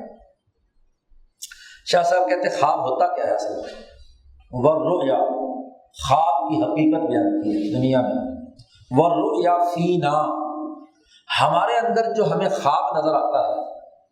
تو اس خواب کی بنیادی حقیقت کیا ہے؟ حضور علوم مخزونۃ فی الحس المشترک، انسان کے دماغ کے حصے مشترک میں وہ علوم جو دماغ کے اندر محفوظ تھے خواب کی صورت میں وہ حاضر ہو جاتے ہیں۔ علوم جو حصے مشترک میں محفوظ تھے وہ خواب کے اندر حاضر ہو کر سامنے آ جاتا ہے۔ حصے مشترک کسے کہتے ہیں؟ یہ ایک اصطلاح، انسان کے احساسات و حواس اور ادراکات کے 2 دائرے ہیں، حواس خمسہ ظاہرہ اور حواس خمسہ باطنہ۔ پہلے بھی اس پر پیچھے تذکرہ حجت اللہ میں ہی آ چکا ہے۔ حواس خمسہ ظاہرہ تو وہ ہے کہ آپ آنکھوں سے دیکھتے ہیں، ناک سے سونگھتے ہیں، کان سے سنتے ہیں، منہ سے چکھتے ہیں اور پورے جسم سے کسی چیز کو ٹچ کر کے محسوس کرتے ہیں۔ یہ احساسات ان کو حواس خمسہ ظاہرہ کہا جاتا ہے۔ یہ جتنے بھی احساسات اور ادراکات ہیں یہ اس کے انسان کے دماغ کے اندر جاتے ہیں، اور پھر اس دماغ کے بھی جو حواس ہیں وہ بھی 5 ہیں۔ ان میں جو سب سے پہلا ہے اور جو دماغ کے سب سے اگلے حصے میں پیشانی اور سر کا جو ابتدائی حصہ ہے، اس پورے حصے کے فلاسفہ نے دماغ کے حصے کیے ہیں، پہلا حصہ، درمیانہ، اور پھر بالکل سینٹرل، اور پھر پیچھے 2۔ یہ 5 حصے ہیں، وہم، خیال، خزانہ، قوت متصرفہ یا عقل جسے کہا گیا، اور یا حصے مشترک۔ یہ 5 حواس خمسہ باطنہ کہلاتے ہیں، جو نظر تو نہیں آتے لیکن ہر انسان کے دماغ میں ہوتے ہیں، ہر ایک کا اپنا اپنا کام ہے جی۔ یہ جتنے ظاہر سے تمام معلومات دن بھر میں انسان دیکھتا، سنتا، چکھتا، محسوس کرتا ہے، یہ سارے جا کر کیا ہیں، اس سب سے پہلے ایسی حص میں، ایسے مرکز میں جمع ہوتے ہیں جو مشترک ہے۔ اس کو حصے مشترک اسی لیے کہتے ہیں، یا چھٹی حص اس لیے کہتے ہیں کہ یہ تمام احساسات جا کر یہاں جمع ہوتے ہیں، اور پھر جو عقل ہے، قوت متصرفہ اسے کہتے ہیں، وہ اس کا تحلیل و تجزیہ کرتی ہے کہ یہ جو آپ نے چکھا ہے، یہ جو سونگھا ہے، یہ جو آپ نے محسوس کیا، یہ چیز کیا ہے، یہ کون سی چیز ہے، اس کا احساس و ادراک سے اس کا تعلق ہوتا ہے۔ تو علم دیکھنے، سننے، سمجھنے، چکھنے، سونگھنے سے حاصل ہوتا ہے، اور وہ علوم آ کر کیا ہے، حصے سب سے پہلے حصے مشترک میں آتے ہیں، اور جیسے ہی ایک دن کا ڈیٹا مکمل ہوتا ہے تو یہ حصے مشترک اٹھا کر پیچھے حافظہ، محافظ خانہ ہے دماغ کا، وہاں جتنا قدیم کوئی علم حاصل کیا ہوا ہوتا ہے وہ حافظے میں محفوظ ہوتا ہے، اور جو روز بھر کا ڈیٹا ہوتا ہے وہ سب سے پہلے آ کر یہاں حصے مشترک میں سٹور ہوتا ہے۔ اب جب کسی بھی عمل کی ضرورت پیش آتی ہے تو دماغ جب سرچ کر رہا ہوتا ہے تو یا تو باہر کی چیزیں ادراک کر کے حصے مشترک سے یہاں آتی ہیں، یا یہی حصے مشترک خزانے میں سے نکال کر لاتا ہے، حافظے میں پرانی بھولی بسری ہوئی چیز۔ اسی لیے جب پرانی چیز یاد کرنی ہو تو آدمی یہاں حرکت کرتا ہے کہ شاید اس کے حرکت کرنے سے کوئی تحریک وہ پیدا ہو جائے اور پرانی بات بھولی بسری، تو خزانے کا ریکارڈ روم ہے، وہاں سے اٹھا کر وہ چیز حاضر کر دیتا ہے، یہ حصے مشترک۔ اور جو پھر دماغ کا ایک خانہ وہ ہے جو چیزوں کی کلر سکیم، چیزوں کی جزیات، اس کی جزیاتی ساخت، ان تمام کا ادراک کرتا ہے، اس کو کہتے ہیں وہم۔ اور ایک وہ جو چیزوں کا کلی اور جامع طور پر مطالعہ کرنے کا حصہ ہے، اس کو کہتے ہیں خیال۔ خیر، ہمارے سامنے آیا لفظ حصے مشترک، تو یہ دماغ کا پہلا حصہ ہے جس میں یہ تمام علوم خزانے کے طور پر محفوظ ہوتے ہیں۔ اب خواب کے اندر کیا ہوتا ہے کہ جب انسان سو جاتا ہے، بلکہ آگے اگلی بات شاہ صاحب کی مکمل ہونے دو، کانت مسکۃ الیقظہ تمنع عن الاستغراق فیها والذہول عن کونها خیالات۔ جب آدمی جاگ رہا ہوتا ہے تو جاگنے کی صورت میں اس کے یہ 5 حواس کام کر رہے ہوتے ہیں نا، وہ کسی کام میں لکھ رہا ہے، پڑھ رہا ہے، بول رہا ہے، چکھ رہا ہے، کھا رہا ہے، کچھ نہ کچھ کر رہا ہے۔ تو جاگنے کی حالت میں یہ جو علم کا خزانہ ہے، اس کو دماغ میں حاضر کرنے میں رکاوٹ ہوتی ہے نا، کیونکہ کاموں میں الجھا ہوا آدمی، تو اس میں استغراق سے وہ کام روکتے رہتے ہیں جاگنے کی حالت میں۔ اور خیالات کی حیثیت سے آدمی ان کو بسا اوقات بھول چکا ہوتا ہے، بسا اوقات حصے مشترک میں کافی دنوں پہلے، کافی سالوں پہلے کوئی چیز یا خیال کی شکل میں آئی تھی اور وہ خزانے میں محفوظ تھی، لیکن اب کاموں کی زندگی میں بھاگ دوڑ کے اندر آدمی جاگنے کی حالت میں ان تمام سے کیا ہو چکا ہے، اس کے اندر استغراق میں نہیں رہا اور بھول چکا ہوتا ہے بسا اوقات۔ اب جب ہوتا کیا ہے، جب آدمی سوتا ہے تو یہ جو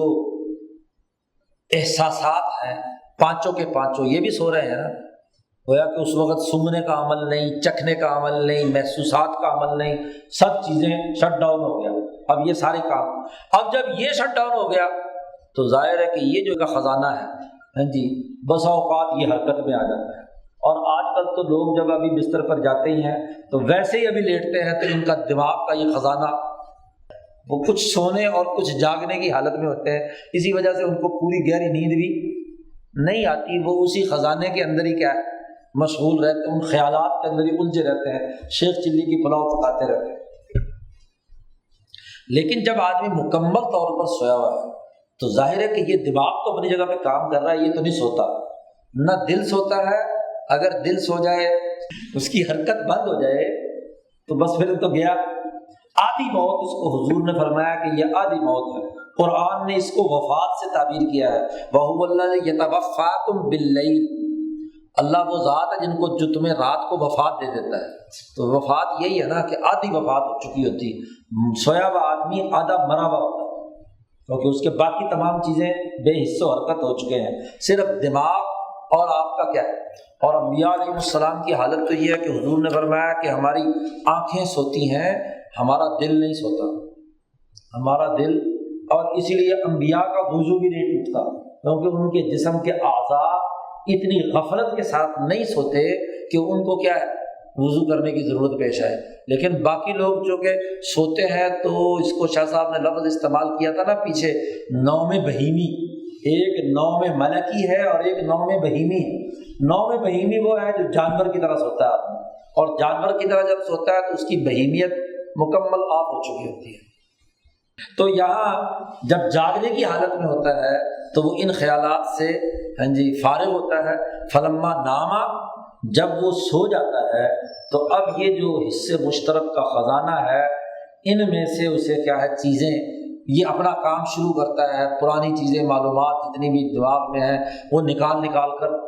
لا رہا ہوتا ہے۔ تو چونکہ روح آزاد ہو چکی ہے، جب روح آزاد ہو چکی ہے تو وہ ادھر ادھر سیر سپاٹے کرتی ہے، گھومتی ہے، تو وہ جو دماغ میں خیال میں جو چیزیں محفوظ چلی آ رہی تھیں، اکثر جو نوم بہیمی والے ہیں وہی ان کو خواب میں نظر آ رہی ہوتی ہے۔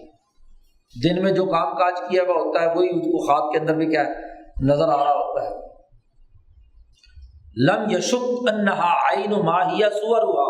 بعینہ ہی وہ ایک چلتا پھرتا ہو۔ اور آپ دیکھیے کہ یہ دنیا میں خواب کی حالت ایسی ہے کہ خواب میں انسان کو اگر کوئی اذیت ہو رہی ہے تو وہ واقعی اذیت ہوتی ہے۔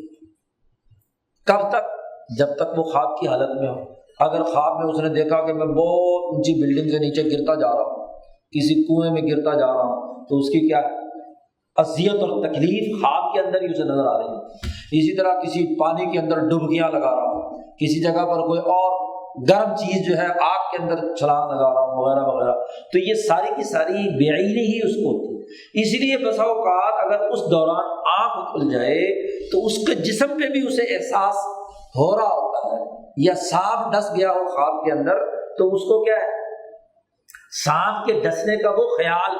جو کبھی جاگنے کی حالت میں آیا تھا اور حصے مشترک میں اسے محفوظ تھا، یا کسی کو سانپ ڈسنے کی خبر اس تک آئی تھی اور اس کے زہر کی حالت اس کی تصویر اس کے دماغ میں آ گئی تھی، تو وہ اس کے اپنے دماغ کے اندر بھی جب آتی ہے تو ایک دم چیخ مار کر خواب سے اٹھتا ہے، او سانپ نے ڈس لیا، اور واقعی اس کے اوپر پسینہ طاری ہوتا ہے سانپ کے ڈسنے سے، یا اس اذیت اور تکلیف سے اس کے جسم پر وہ کیفیت بھی طاری ہوتی ہے۔ تو شاہ صاحب نے کہا دنیا کے اندر خواب کی حالت یہ ہے کہ جو علوم اس کی حصے مشترک میں یعنی اس کی روح میں موجود ہوتے ہیں وہ حاضر ہو جاتے ہیں۔ شاہ صاحب نے مزید اس کی تشریح کرتے ہوئے پیچھے بھی یہ جملے کہے تھے، یہاں پھر مزید وضاحت کر رہے ہیں۔ اب انسانوں کے مزاج 4 طرح کے ہیں، صفراوی، صفرا، سودا، بلغم اور خون۔ تو جس کا جو مزاج، اصل تو انسان اعتدال کا نام ہے، لیکن اعتدال جن کا خراب ہو جائے، کسی میں صفراوی مرض یرقان ہو گیا، کسی کے اندر بلغم ہر وقت نزلہ زکام اس کے اندر ہو گیا، کسی کے خون کے اندر پریشر اس کے اندر بڑھ گیا، کسی کے اندر کیا ہے دوسری چیز کا اضافہ ہو گیا، تو جو بھی سودا کا اضافہ ہو گیا۔ تو شاہ صاحب کہتے ہیں جو صفراوی مزاج کا انسان ہوتا ہے نا، وہ خواب کیسے دیکھتا ہے؟ انہ فی غیظۃ یابسۃ، ایک خشک جنگل میں ایسے دن میں جو صائف و سموم، جو زہریلا بھی ہے اور سخت گرم بھی ہے، تو ایک دم اس جنگل کے اندر ایک طرف سے آگ بھڑکتی ہوئی آ رہی ہے چاروں طرف سے، اب وہ آگ سے بھڑکتی ہوئی آگ میں سے باہر نکلنے کی کوشش کرتا ہے، بھاگتا ہے، لیکن بھاگنے کا اسے راستہ نہیں ملتا، اور آگ کی لپٹیں اس کے وجود کا احاطہ کرتی ہیں، تو خواب کی حالت میں فقاسا المن شدیداً، بڑی شدید قسم کی اذیت اور تکلیف محسوس کرتا ہے۔ تو صفراوی مزاج کے آدمی کو خواب ہی اس طرح کے آگ والے، اسی طرح کے گرم دلوں کے گرمی سے متعلق خواب آتے ہیں۔ اور وہ یرل بلغمی، جو بلغمی مزاج والا ہے، جس میں نزلہ زکام اور پانی کی کثرت تمام چیزیں ہیں، تو وہ خواب کیا دیکھتا ہے؟ انہ فی لیلۃ شاتیۃ، وہ ایک سرد ترین رات میں ہے، نہر بارد، ایک ٹھنڈی یخ بستہ نہر اور دریا کے کنارے ہے، اور وریح زمہریریۃ، اور یخ بستہ ہوائیں اس کے جسم پر پڑ رہی ہیں، فحاجت بسفینتہ الامواج، اور وہ ایک گھٹا ٹوب اندھیرے میں اس دریا کے اندر کسی کشتی میں بیٹھا ہوا ہے، اور ہوائیں کبھی ادھر سے تھپڑے لا کر ادھر جا رہی ہیں، کبھی ادھر سے ادھر جا رہی ہیں، فصار یہرب، اب وہ اس ٹھنڈے ماحول سے نکل کر باہر جانا چاہتا ہے، لیکن لا یجد مہربا، اس کے لیے گزرنے کا نکلنے کا کوئی راستہ نہیں، حتیٰ کہ ہوتا یہ ہے کہ ثم انہ غارق، وہ کشتی طوفان کے اندر غرق ہوتی ہے، اور جب وہ پانی میں ڈوبتا ہے نا تو ہائے ہائے کر کے ایک دم آ جائے جی۔ فقاسا علما شدیدا، تو بلغمی آدمی کو پانی میں ڈوبنے، نہروں میں غوطے لگانے اور ٹھنڈے مزاج کے خواب آتے ہیں۔ شاہ صاحب کہتے ہیں وَإِنْ أَنْتَ اسْتَقْرَيْتَ النَّاسَ، اگر تو انسانوں کا استقراء کرے، یعنی انسانوں کا سروے کرے، ساروں سے اپنے اپنے خواب لکھو بھی کیسے کیسے تمہیں آتے ہیں، ان کا سروے رپورٹ مرتب کرو، شاہ صاحب کہتے ہیں، تو لم تجد احدا، تو کوئی آدمی بھی ایسا نہیں آپ کے تجربے میں آئے گا مگر یہ کہ اس نے اس طرح کے اچھے یا برے خوابوں کے دیکھنے کا ایک سلسلہ ضرور اس کے سامنے ہوگا، اور پھر جب وہ خوابوں کو، سارے خوابوں کو لکھ دیں تو پھر ان خوابوں کا تجزیہ کر کے آپ بتا سکتے ہیں کہ کون بلغمی مزاج والا ہے، اس کا بلغم کا علاج ضروری ہے، اس کی طبیعت جو ہے نا خراب ہو چکی ہے، اور کون جو ہے صفراوی مزاج والا ہے، اس کا علاج کرنے کی ضرورت ہے، تو آپ اس سے ان کا اندازہ لگا لیں گے۔ حوادث المجمعہ بتنعمات وتوجعات، اور پھر ان خوابوں کی اور اس کے مزاج کی آپس میں کیا ہوگی؟ مناسبت ہوگی۔ وللنفس الرائیہ جمیعا، وہ جس نفس نے وہ خواب دیکھا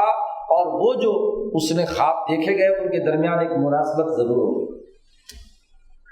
یہ دنیا کے خوابوں کا معاملہ ہے جی۔ یاد رکھو سچے خواب تو بہت تھوڑے ہوتے ہیں، اور وہ عموماً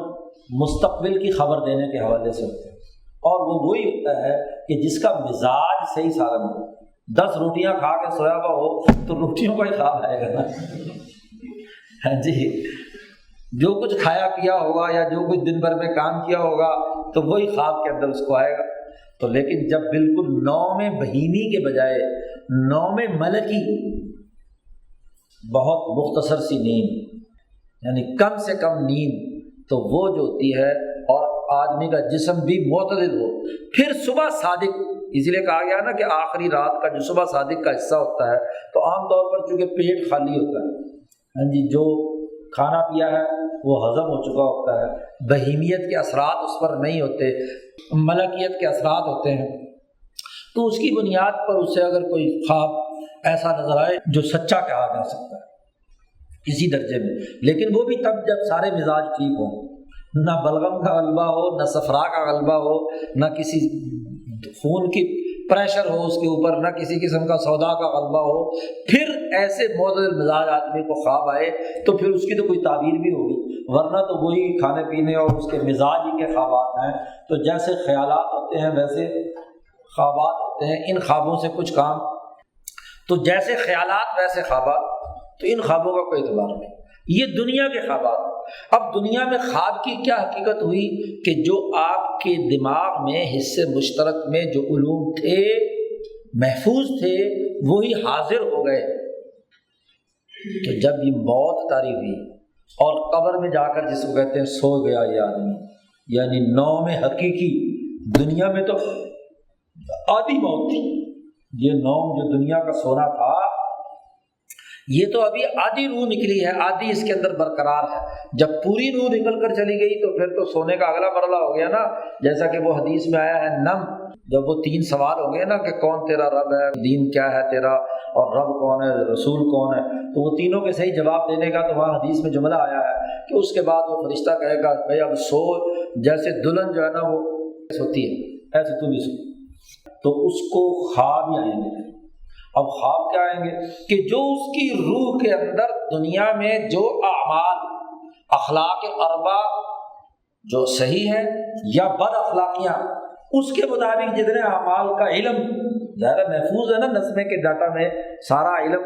ہاں جی پیچھے اعمال کا روح کے ساتھ چمٹنے کا تذکرہ یاد کر لو تو وہ سارا اندر موجود ہے، تو وہ اب حاضر ہوں گے،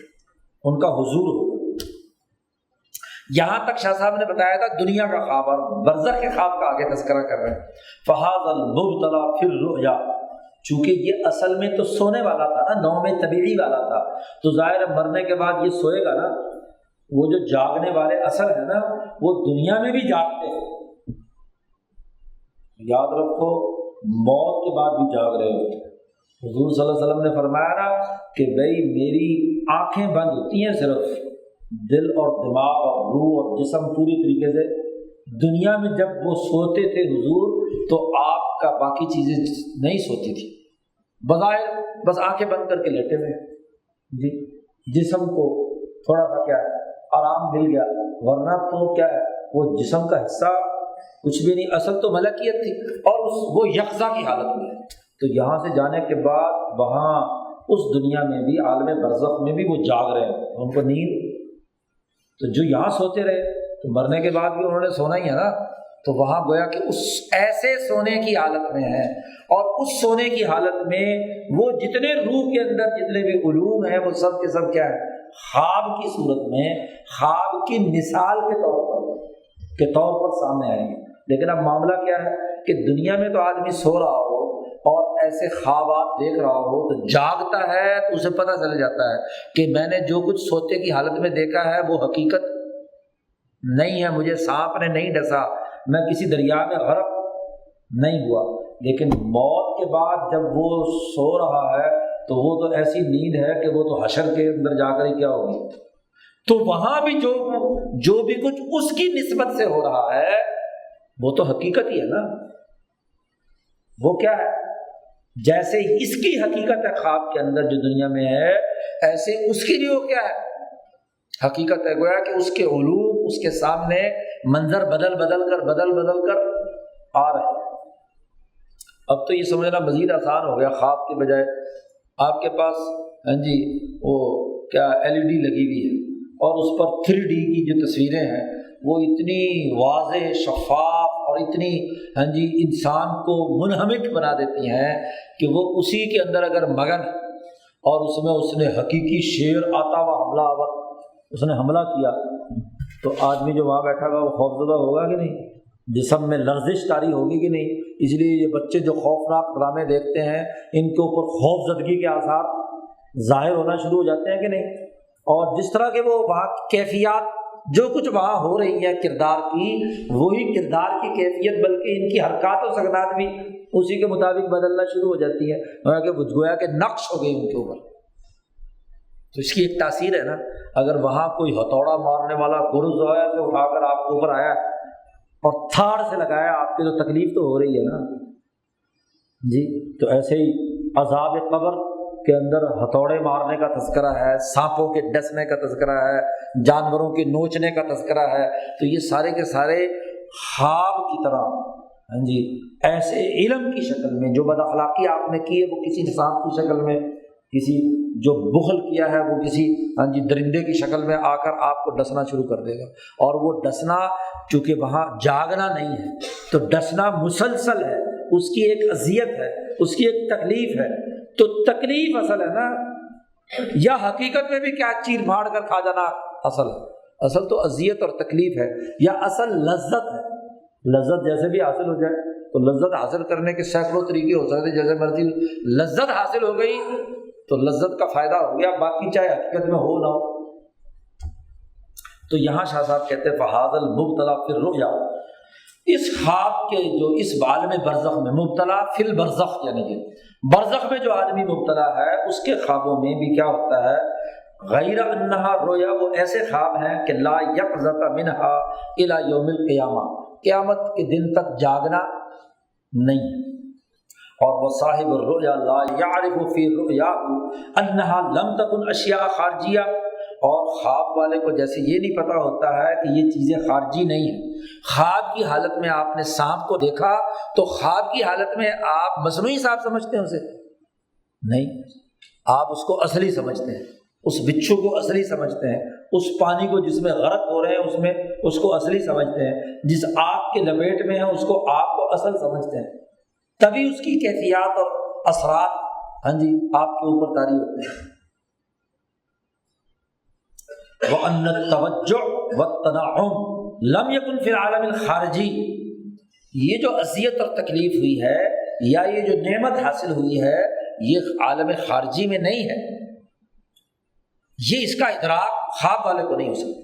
وَلَوْلَا يَقْظَةُ لَمْ يَتَنَبَّهْ لِهَذَا السِّرِّ، اگر یہ کبھی جاگنا نہ ہوتا، یعنی قبر قیامت میں اگر جاگنا نہ ہوتا تو یہ راز کبھی نہ کھلتا کہ یہ خواب تھا۔ اسی لیے قبر جو ہے اس کے بارے میں حضور نے نیند کا ذکر کیا ہے نا،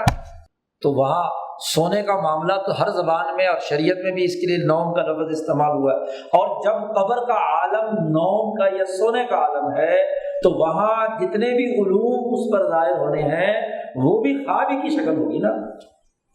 تو اب یہاں مولویوں نے بڑا شور مچایا جب شاہ صاحب نے کہا کہ عذاب قبر خواب کسی طرح میں ملے گا، وہ دیکھو جی لوگ ان کو کہہ دیا خواب، تو یہ خواب کیسے کہہ دیا؟ تو بھائی تم نوم کا انکار کرو، تم یہ کہو کہ قبر کی زندگی نوم نہیں ہے، اور اس کو عقلی طور پر ثابت کرو کہ وہ نوم نہیں ہے یا شرعی طور پر، جب شریعت میں حضور نے اسے نوم کہا ہے، مسلمان کے لیے تو کہا ہے نا سونا ہے، اب وہ جب سوئے گا نوم ہے تو نوم کے اندر جو کچھ نظر آ رہا ہے تو وہ بھی کیا ہوگا، اس کی جزا و سزا کا تعلق، اس کی جزا و سزا کا تعلق ایسا ہے جو اس فرد کے ساتھ ہے، اس فرد کے ساتھ، جب فرد کے ساتھ ہے تو فرد کے احساسات و ادراکات کا معاملہ ہے، فرد کے احساسات و ادراکات خواب سے اگر پورے ہو جائے جی اس کو اذیت اور لذت اس کے ساتھ تعلق ہو، باقی لوگوں سے اس کا تعلق نہیں ہے، کیونکہ شاہ صاحب نے کہا کہ قبر جو ہے من بقایا حاضل عالم، یہ جو عالم ہے نا دنیا کا، اس عالم کے بقیہ جات میں سے ہے، تو اس جب بقیہ جات میں سے ہے تو بقیہ جات کے اثرات نتائج جو ہیں وہ سامنے آئیں گے۔ اور پھر سارے صوفیوں نے دنیا کے اندر بھی جتنی باتیں ہیں ان کو جب عکس کہا ہے، ظلال کہا ہے، یہ بھی سائے ہے، خود انسان اور انسان کے گرد و پیش ساری چیزیں، تو موت کے بعد یہ ساری چیزیں کیوں ظلال نہیں ہیں؟ شاہ صاحب نے کہا فَعَسَىٰ أَن يَكُونَ تَسْمِيَةُ هَٰذَا الْعَالَمِ عَالَمًا خَارِجِيًّا، لیکن بات یہ ہے کہ وہاں قبر میں پہنچنے کے بعد یہ ساری چیزیں اتنے صاف شفاف اس ایسی 3D شکل میں سامنے آئیں گی کہ یوں ہی محسوس ہوگا کہ اصل میں کیا ہے، خارج میں یہ چیزیں موجود ہیں۔ اب سائنس ٹیکنالوجی بھی قبر کو ثابت کر رہی ہے اور قبر کے تمام معاملات کو ثابت کر رہی ہے۔ ایک آدمی بند کمرے میں فل سکرین پر دیکھ رہا ہے جس تمام چیزیں، تو اس کے علاوہ اس کا کہیں اور منظرنامہ اس کے دماغ میں نہیں ہے، تو وہاں جو بھی کچھ ہو رہا ہے اس کے خیال کے مطابق تو یہی خارج ہے، تو وہ اتنا صاف شفاف اور اتنا واضح اور دو ٹوک ہوگا، اور اس کے احساسات ادراکات اس کی روح سے اتنے پیوست ہوں گے کہ شاہ صاحب نے کہا کہ اس عالم کو عالم خارجی بھی کہا جا سکتا ہے، اور کہنا زیادہ احق، زیادہ افصح ہے من تسمیتہ بالرؤیا، اس کا نام خواب رکھنے کے بجائے۔ خواب تو ہم یہاں یہ بات سمجھانے کے لیے کہہ رہے ہیں، حقیقت میں تو وہ اپنے طور کا اپنا ایک عالم خارجی ہے۔ شاہ صاحب کہتے ہیں وہاں کیا ہوگا، فَرُبَمَا يَرَى صَاحِبُ السَّبْعِيَّةِ، جو دنیا میں درندہ صفت لوگ ہوں گے، عدل کے مقابلے میں ظلم کرنے والے درندے ہوں گے، تو وہ وہاں دیکھیں گے قبر کے اندر کہ ان کو کوئی ایک درندہ نوچ رہا ہے، جو یہاں شیر کی خصلت رکھیں گے ان کو وہاں شیر نوچ رہا ہوگا نا۔ اور جو بخل والا آدمی ہے، نبی اکرم صلی اللہ علیہ وسلم نے فرمایا کہ ان کا یہی مال، یہ بخل کی جو بد اخلاقی ہے، یہ سانپوں اور بچھوؤں کی شکل میں اسے ڈس رہی ہے۔ اور پھر اسی قبر کے اندر داخل ہوتے ہی سب سے پہلی بات علوم فوقانیہ یعنی مالا اعلیٰ کی طرف سے علوم نازل ہوگے 2 فرشتوں کے ذریعے سے، ملکین، 2 منکر نکیر وہاں پہنچیں گے اور وہ دونوں آ کر سوال کریں گے 3 باتوں کے بارے میں، اور وہ تینوں باتوں کا تعلق مالا اعلیٰ سے ہے، رب کے بارے میں، رسول کے بارے میں، شریعت اور دین کے بارے میں۔ 3 سوالات کریں گے کہ مر ربو کا، تمہارا رب کون ہے، ما دینو کا، تمہارا دین کیا ہے، وما قولک فی النبی صلی اللہ علیہ وسلم، نبی اکرم صلی اللہ علیہ وسلم کے بارے میں تم کیا کہتے ہو۔ 3 سوالات ہوں گے، اور ان تینوں، اب نبی کے بارے میں سوال کرتے ہوئے حضور کی تصویر لائی جائے گی، حضور کو سامنے رکھا جائے گا اور کہا جائے کہ بتاؤ یہ کون ہے، کون ہے۔ تو ظاہر ہے کہ یہ بھی خوابی کی حالت ہے نا، کہ جب ان کے سامنے پوچھا جائے گا کہ یہ کون ہے، اور جن کے سامنے تصویر نہیں ہے ان کے سامنے روضہ رسول تو لائیں گے ہی نا۔ ظاہر ہماری آنکھوں نے تو روضہ ہی دیکھا ہے، ہم نے کون سا حضور کو براہ راست دیکھ لیا۔ جن کو خوابوں میں زیارت ہوئی وہ ٹھیک ہے، ان کو زیارت ہو گئی، تو ان سے پوچھا جائے گا۔ تو یہ تینوں سوالات مالا اعلیٰ سے متعلق ہیں، لیکن فرشتے بعد آ کر اس سے پوچھیں گے، اور ان کے جوابات کی بنیاد پر ان کے لیے انعامات یا عذاب کا سلسلہ اگلا شروع ہو جائے گا۔ تو دوسری قسم، پہلی قسم تھی جو یقظہ ہے، اہل یقظہ ہے من کل الوجوہ، دوسرے وہ ہیں جو ان کے قریب قریب ہیں لیکن بنیادی طور پر نوم طبعی طور پر سونے والے لوگ ہیں، لیکن ان کی صحبت سے، ان کی قربت سے، ان کا لڑ پکڑنے کی وجہ سے، ان کے دامن سے وابستہ ہونے کی وجہ سے ان کے اوپر ہوشیاری، جاگنا، شعور کی پختگی ان کے اندر پیدا ہو گئی، وہ اخلاق اربع ان کے اندر آ گئے، تو ان کے ساتھ معاملہ یہ ہے۔ تیسری قسم کے اور لوگ ہیں، صنف بہیمتہم و ملکیتہم ضعیفتان، یہ پہلے والے وہ لوگ تھے جن کی ملکیت عالیہ تھی، یہ اوپر کے درجے کے، اور یہ اگلے جو 2 قسمیں آ رہی ہیں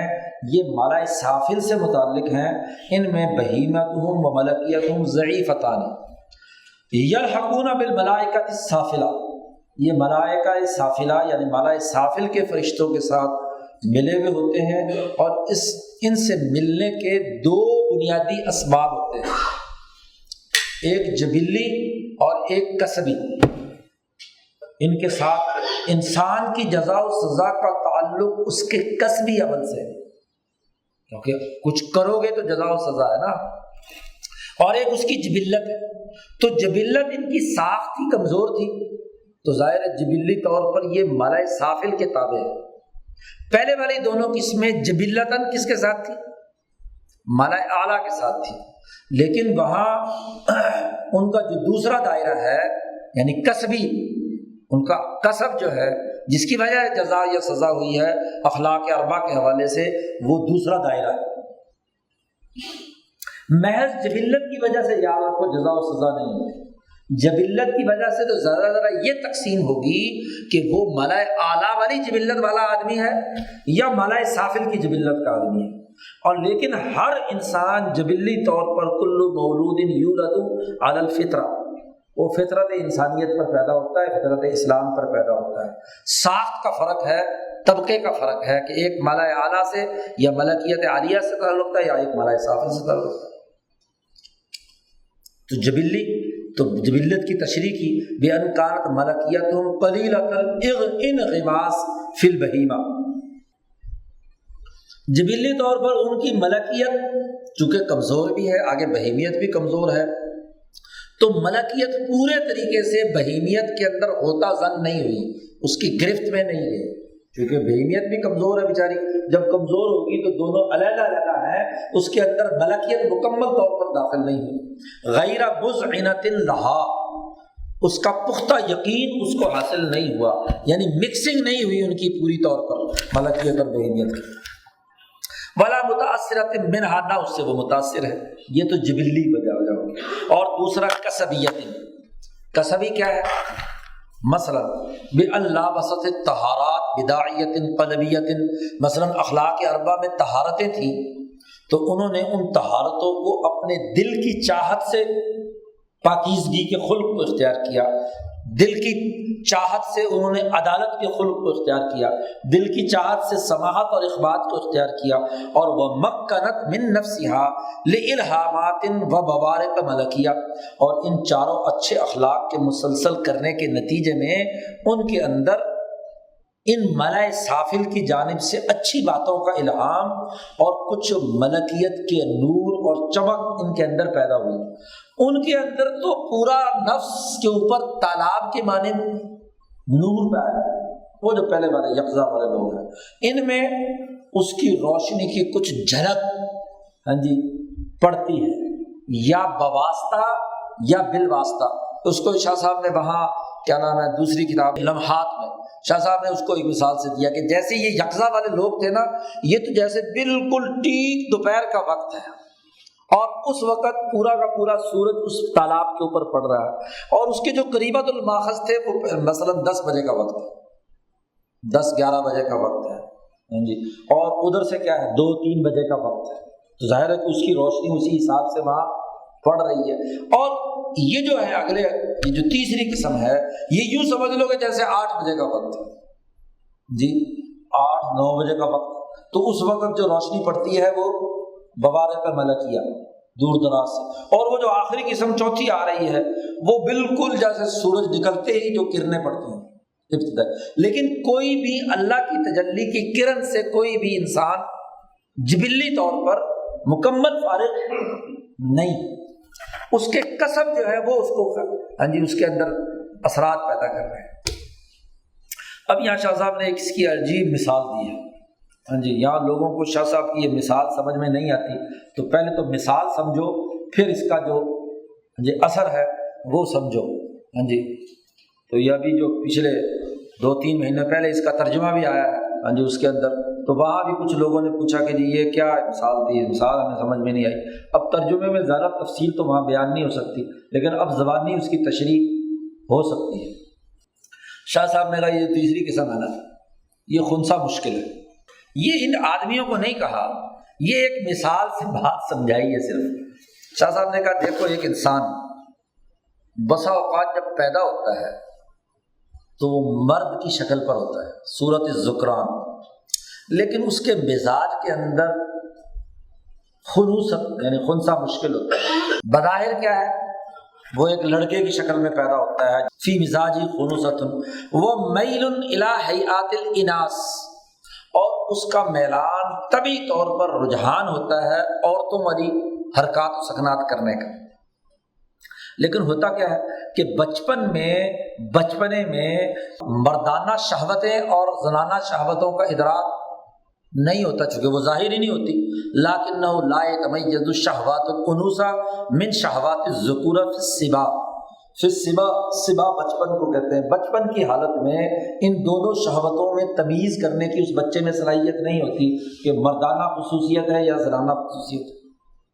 ہوتا کیا ہے اس زمانے میں بچہ جب بچپن کے زمانے میں ہوتا ہے، انما المہم، اس کے نزدیک سب سے اہم کام کیا ہوتا ہے، شہوت الطعام والشراب وحب اللعب، کہ وہ کھائے پیے خوب جو کھیلے کودے تماشے لگائے وغیرہ وغیرہ۔ تو فیجری حسب ما یؤمر به من التوسم بسمت الرجال، اب چونکہ ماں باپ کو ہوتا یہ ہے کہ ہمارا جو بھی پیدا ہو بیٹا پیدا ہو تو اس کو بیٹوں والے کپڑے پہناتے ہیں، بیٹوں کی طرح اس کے ساتھ معاملات کرتے ہیں، بیٹوں والے اس کے نام رکھتے ہیں، تو جو رسومات ماں باپ اس کے ساتھ بیٹے کی حیثیت سے کرنا چاہتے ہیں وہ کرتے رہتے ہیں۔ اور جب وہ اس کو روکتے ہیں، کبھی کبھی اس کے اندر عورتوں والی عادتوں کی کوئی بات ہو کہ میں آتی ہوں اور جاتی ہوں، تو بچے ماں باپ روکتے ہیں کہ نہیں آتا ہوں جاتا ہوں کہو، تو وہ بیچارہ ماں باپ کے استاد کے کہنے سے کیا ہے اپنے آپ کو لڑکا شو کراتا رہتا ہے۔ یمتنع عما ینہی عنہ من اختیار زی النساء، عورتوں کی عادات وغیرہ اختیار نہیں کرتا، حتی اذا شب، لیکن جیسے ہی 15-20 سال کا یعنی جوانی میں قدم رکھتا ہے اور وہاں اب فرق کو امتیاز کرنا ہے کہ یہ لڑکا ہے یا لڑکی ہے، اس میں مردوں والی شہوت ہے یا عورتوں والی شہوت کا اصل ہے، تو اب وہاں جا کر پتہ چلتا ہے کہ رجع الی طبیعتہ الماجنہ، اپنی پھکڑ پن کی اس طبیعت خنثی مشکل والی غصے والی طبیعت کی طرف چلا جاتا ہے، اور وہاں پہنچتے ہی وہ لباس لڑکیوں والے پہننا شروع کر دیتا ہے، استبدّ باختیار زیہن۔ اب چونکہ گھر والے سارے اس کو لڑکا لڑکا پکار رہے ہوتے ہیں اور اس کی اپنی طبیعت کی جو نقص ہے، خرابی ہے، اس خرابی کی وجہ سے وہ کیا ہے، عورتوں والا لباس پہنتا ہے، پھر انہی کی طرح کے مٹک مٹک کر ہاتھ بجاتا ہے، اور غلبت علیہ شہوت الابنہ، لبادت جیسی عادت اس کے اندر، شہوت والی عادت جو ہے اس کے اندر پیدا ہو جاتی ہے، وفعل ما یفعلہ النساء، اور وہ سارے حرکات و سکنات کرتا ہے جو عورتوں والی،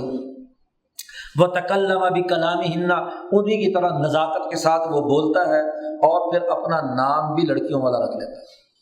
تسمیۃ الانثی۔ اب جیسے ہی جوانی کے دہلیز پہ اس نے قدم رکھا تو فعند ذلک خرج من حیز الرجال بالکلیہ، وہ مردوں کے دائرے سے مکمل نکل جاتا ہے۔ اب بچپن میں وہ رسم کی وجہ سے، ماحول کے دباؤ کی وجہ سے، ماں باپ کی خواہش کی وجہ سے وہ سارے کام کرتا رہا، لیکن عین جب اصل انسانیت کے ظہور کا وقت آیا تو وہاں اس خنثی مشکل کی حالت وہی ہوتی ہے کہ وہ تمام ان امراض اور خرابیوں یا ان عادات و اطوار کے اندر مبتلا ہو جاتا ہے جو عورتوں سے تعلق رکھتی ہیں۔ شاہ صاحب کہتے ہیں یہ آدمی جس کی ملکیت بھی کمزور ہے اور بہیمیت بھی کمزور ہے، یہ بھی دراصل میں خنثی مشکل کی طرح ہے۔ اس دنیا میں وہ بندہ لگتا ہے، دنیا اس کا گویا کہ بچپنا ہے، اس بچپن کی حالت میں فَكَذَلِكَ الْإِنسَانُ قَدْ يَكُونُ فِي حَيَاتِهِ الدُّنْيَا مَشْغُولًا بِشَهْوَةِ الطَّعَامِ وَالشَّرَابِ وَالْغُلْمَةِ، وہ اس دنیا کی زندگی میں بس کھانے پینے اور جناب شہوت پوری کرنے کے اندر لگا ہوا ہے۔ یہ ایسے ہی جیسے بچپن کی حالت میں وہ اس کی شہوت کے علاوہ باقی چیزیں ہوتی ہیں، اس میں فرق یہ ہے کہ یہ ساتھ اپنی شہوتوں کو بھی پورا کرتا ہے۔ وہ غیرہا من مقتضیات الطبیعہ والرسم، کوٹیاں بناؤ، بنگلے بناؤ، یاشیاں کرو، ادھر ادھر کی سیر کرو، کھاؤ پیو، موج اڑاؤ، بس۔ لیکنہ قریب المأخذ من الملأ السافل، لیکن ملأ سافل کے ماخذ کی، چونکہ ملکیت ہے لیکن ملأ سافل سے تعلق ہے، قریب قریب کا تعلق ہے۔ قوی الانجذاب الیہم، اور اس ملأ سافل کی طرف کھنچنے کی اس کے اندر طاقت موجود، قوت ایک درجے میں موجود ہے۔ یہ انسان جب مرتا ہے تو انقطعت العلاقات، وہ جو بہیمیت کے تقاضے سے کھانے پینے شہوت پورا کرنے کے وہ سارے رسیاں علاقات تھے، علاقے تھے، نسبتیں تھی، وہ سب کیا ہو گئی، کٹ گئی، اور جب کٹ گئی تو ورجع الی مزاجہ، تو وہ اپنے اصل مزاج کی طرف آ گیا۔ اگر ملکیت کا غلبہ تھا، ملکیت کی حالت تھی، اور پھر کسب بھی اس نے اس کے مطابق کیا کچھ نہ کچھ، جی ملکیت کے تناظر میں، تو دنیا میں ٹھیک ہے اس نے کھایا پیا سب کچھ کیا، بس گزر گئی دنیا گئی، گویا کہ بچپن ختم ہو گیا۔ اب جوانی کی دہلیز پر قدم رکھا اور کچھ بنیادی اعمال اخلاق کے کچھ کر لیے تھے، تو وہاں جا کر ان کے ساتھ شامل ہو جاتا ہے، فرشتوں کے ساتھ۔ راجع جی الی مزاج ہی، اس مزاج کے مطابق، فلاحق بالملائکہ، ملائکہ کے ساتھ شامل ہو جاتا ہے، صار منہم والہم کا الہامہم، اور ان کو کیا ان کے مطابق الہام ہوتا ہے، وسعی فیما یسعون فیہ، اور وہ اس کے مطابق کوشش اور جدوجہد بھی کرتا ہے۔ اب ساری زندگی دنیا کے تمام حیوانی تقاضے بھی پورے کیے اور ملکی تقاضے بھی ایک درجے میں پورے کیے، لیکن موت کے بعد ان ملکی تقاضوں کی وجہ سے ادھر شامل ہو گیا، جیسا کہ یہاں مثال دی ہے ایک حدیث کی، کہ حدیث میں آیا ہے کہ حضرت علی کے بھائی جعفر ابن ابی طالب، جن کو جعفر طیار بھی کہا جاتا ہے، حضور نے فرمایا کہ میں نے ان کو دیکھا ملکا یطیر فی الجنہ، میں نے جنت میں دیکھا فرشتے کی صورت میں کہ وہ دو پروں کے ساتھ سبز پرندے کے اندر ان کی روح تھی اور وہ فرشتوں کے ساتھ اڑتے پھر رہے تھے، جی ملک من الملائکہ، فرشتوں میں سے ایک فرشتے کی حیثیت سے اپنے دو پروں پہ۔ کیوں کہ دنیا میں انہوں نے وہ تمام کام کیے جو ان کی بہیمیت کے تقاضے تھے، لیکن اسی کے ساتھ ساتھ جب جہاد کا وقت آیا انہوں نے غزوہ موتا میں انہوں نے وہ قربانی پیش کی، ایسے دل گردے کے ساتھ لڑے، جھنڈا ان کے ہاتھ میں تھا تو جھنڈا گرنے نہیں دیا انہوں نے، ہاتھ دونوں کٹ گئے، اس طرح اس سے پکڑ لیا،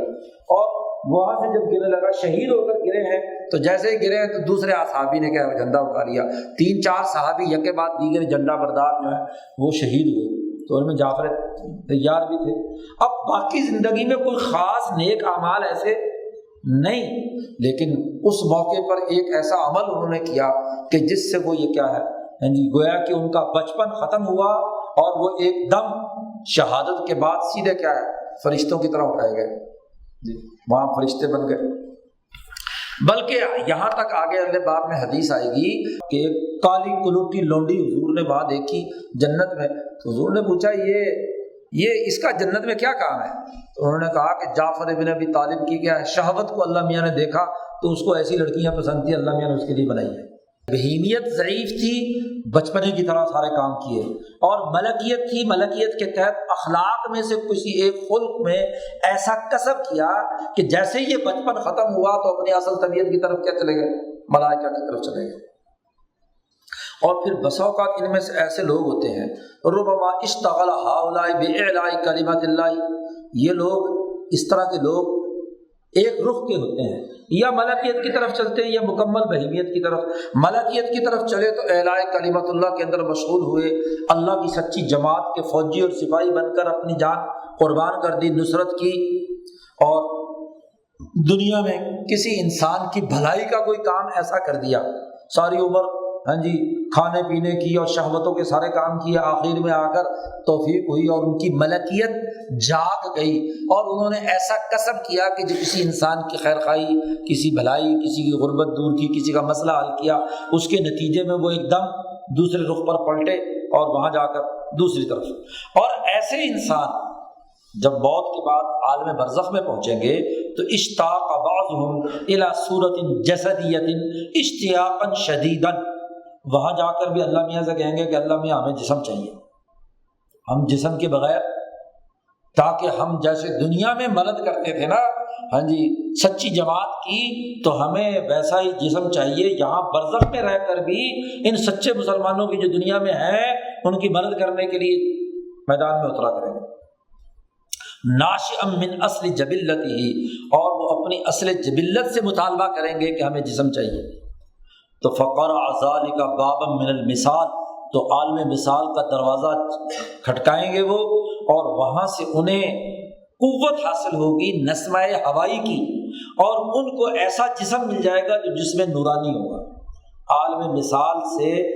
مثالی مواد سے ان کا ایک نورانی جسم وجود میں آ جائے گا۔ ایسے ہی وَرُبَمَا اشْتَاقَ بَعْضُهُمْ إِلَىٰ مَطْعُومٍ وَنَحْوٍ، ایسے ہی بعض لوگ ایسے ہوں گے کہ وہاں جب مالائے سافل میں ملحق ہوئے تو انہیں وہاں شوق ہوگا کہ فلانا کھانا جو ہے نا بڑا لذیذ ملتا ہے تو یہاں ہمیں وہ کھانا چاہیے، یا فلانی طرح کی شہوت جو ہے اس کا دنیا میں مزاج تھا اس کے مطابق انہوں نے مطالبہ کیا، تو فَأُمِدَّ فِي مَشْتَهَا، تو ان کو اس کے مطابق جو انہوں نے خواہش کریں گے اس کو پورا کر دیا جائے گا۔ جو قرآن نے کہا وَلَهُمْ فِيهَا مَا، ان کے لیے وہ کچھ ہوگا اس میں جس کی وہ خواہش کریں گے، قضاء لشوقہ، ان کے شوق کو پورا کرنے کے لیے۔ اور اسی کی طرف اشارہ کیا ہے قرآن کی اس آیت میں جس میں اللہ نے کہا وَلَا تَحْسَبَنَّ الَّذِينَ قُتِلُوا فِي سَبِيلِ اللَّهِ أَمْوَاتًا، جو لوگ اللہ کے راستے میں شہید کر دیے گئے ہیں، قتل کر دیے گئے، ان کو مردے مت کہو، ان کو مردے مت کہو، بل احیاء عند ربهم یرزقون، بلکہ وہ زندہ ہیں اپنے رب کے پاس اور خوب رزق کھا رہے ہیں، کیونکہ ان کو جسم نورانی مل گیا، ان شہیدوں کو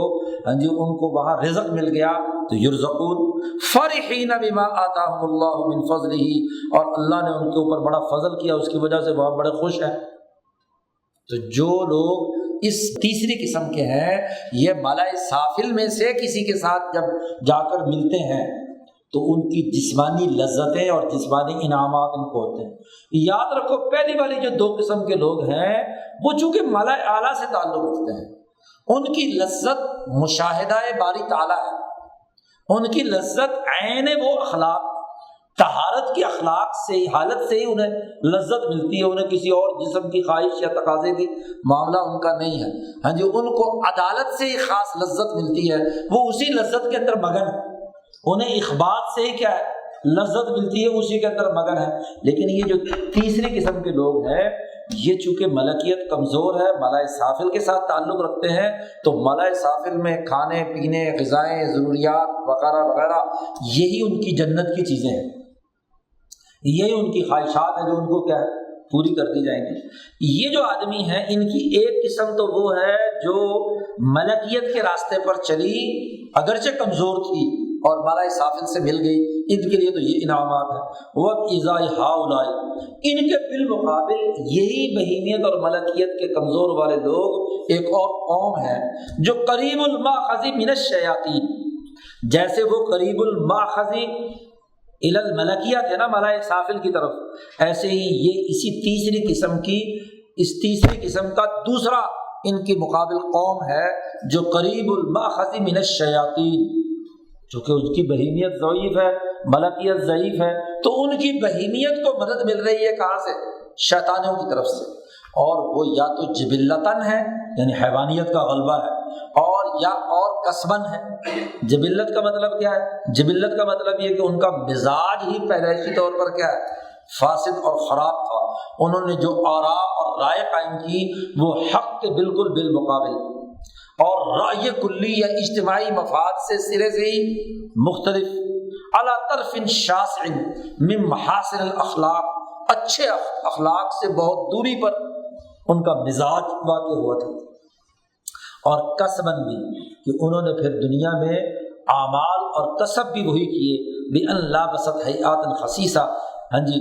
ذلیل قسم کی حرکتیں انہوں نے پیدا کی، افکار فاسد تھے، شیاطین کے وسوسے کے تابع تھے، تو اللہ کی لعنت نے ان کا احاطہ کر لیا۔ ایسے لوگ جب یہاں سے مرتے ہیں تو وہ بھوت پریت بن کر شیطانوں کا حصہ بنتے ہیں، لاحقوا بالشیاطین، وہ یہاں سے جانے کے بعد بھی اپنی شیطانیاں نہیں چھوڑتے، ان شیاطین کے ساتھ ہو جاتے ہیں۔ البسوا لباسا ظلمانیا، ان کو لباس پہنایا جاتا ہے ظلم والا، ظلمانی جو شیطانی لباس، اور وَصُوِّرَ لَهُم مَا يَقْضُونَ بِهِ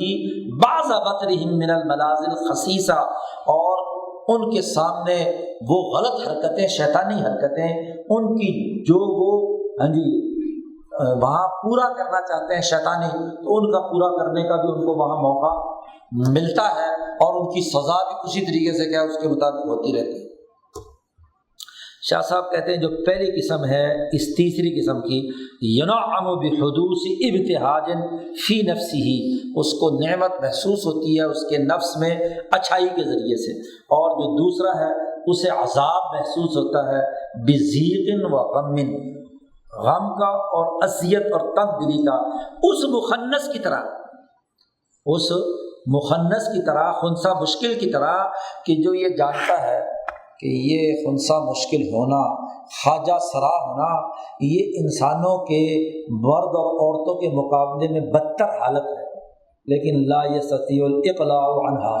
وہ اس کو اپنے سے دور کرنے کی طاقت نہیں رکھتا۔ ایسے ہی ان لوگوں کا معاملہ بھی ہے کہ یہاں سے جو لوگ اچھی نعمت پر جا رہے ہیں،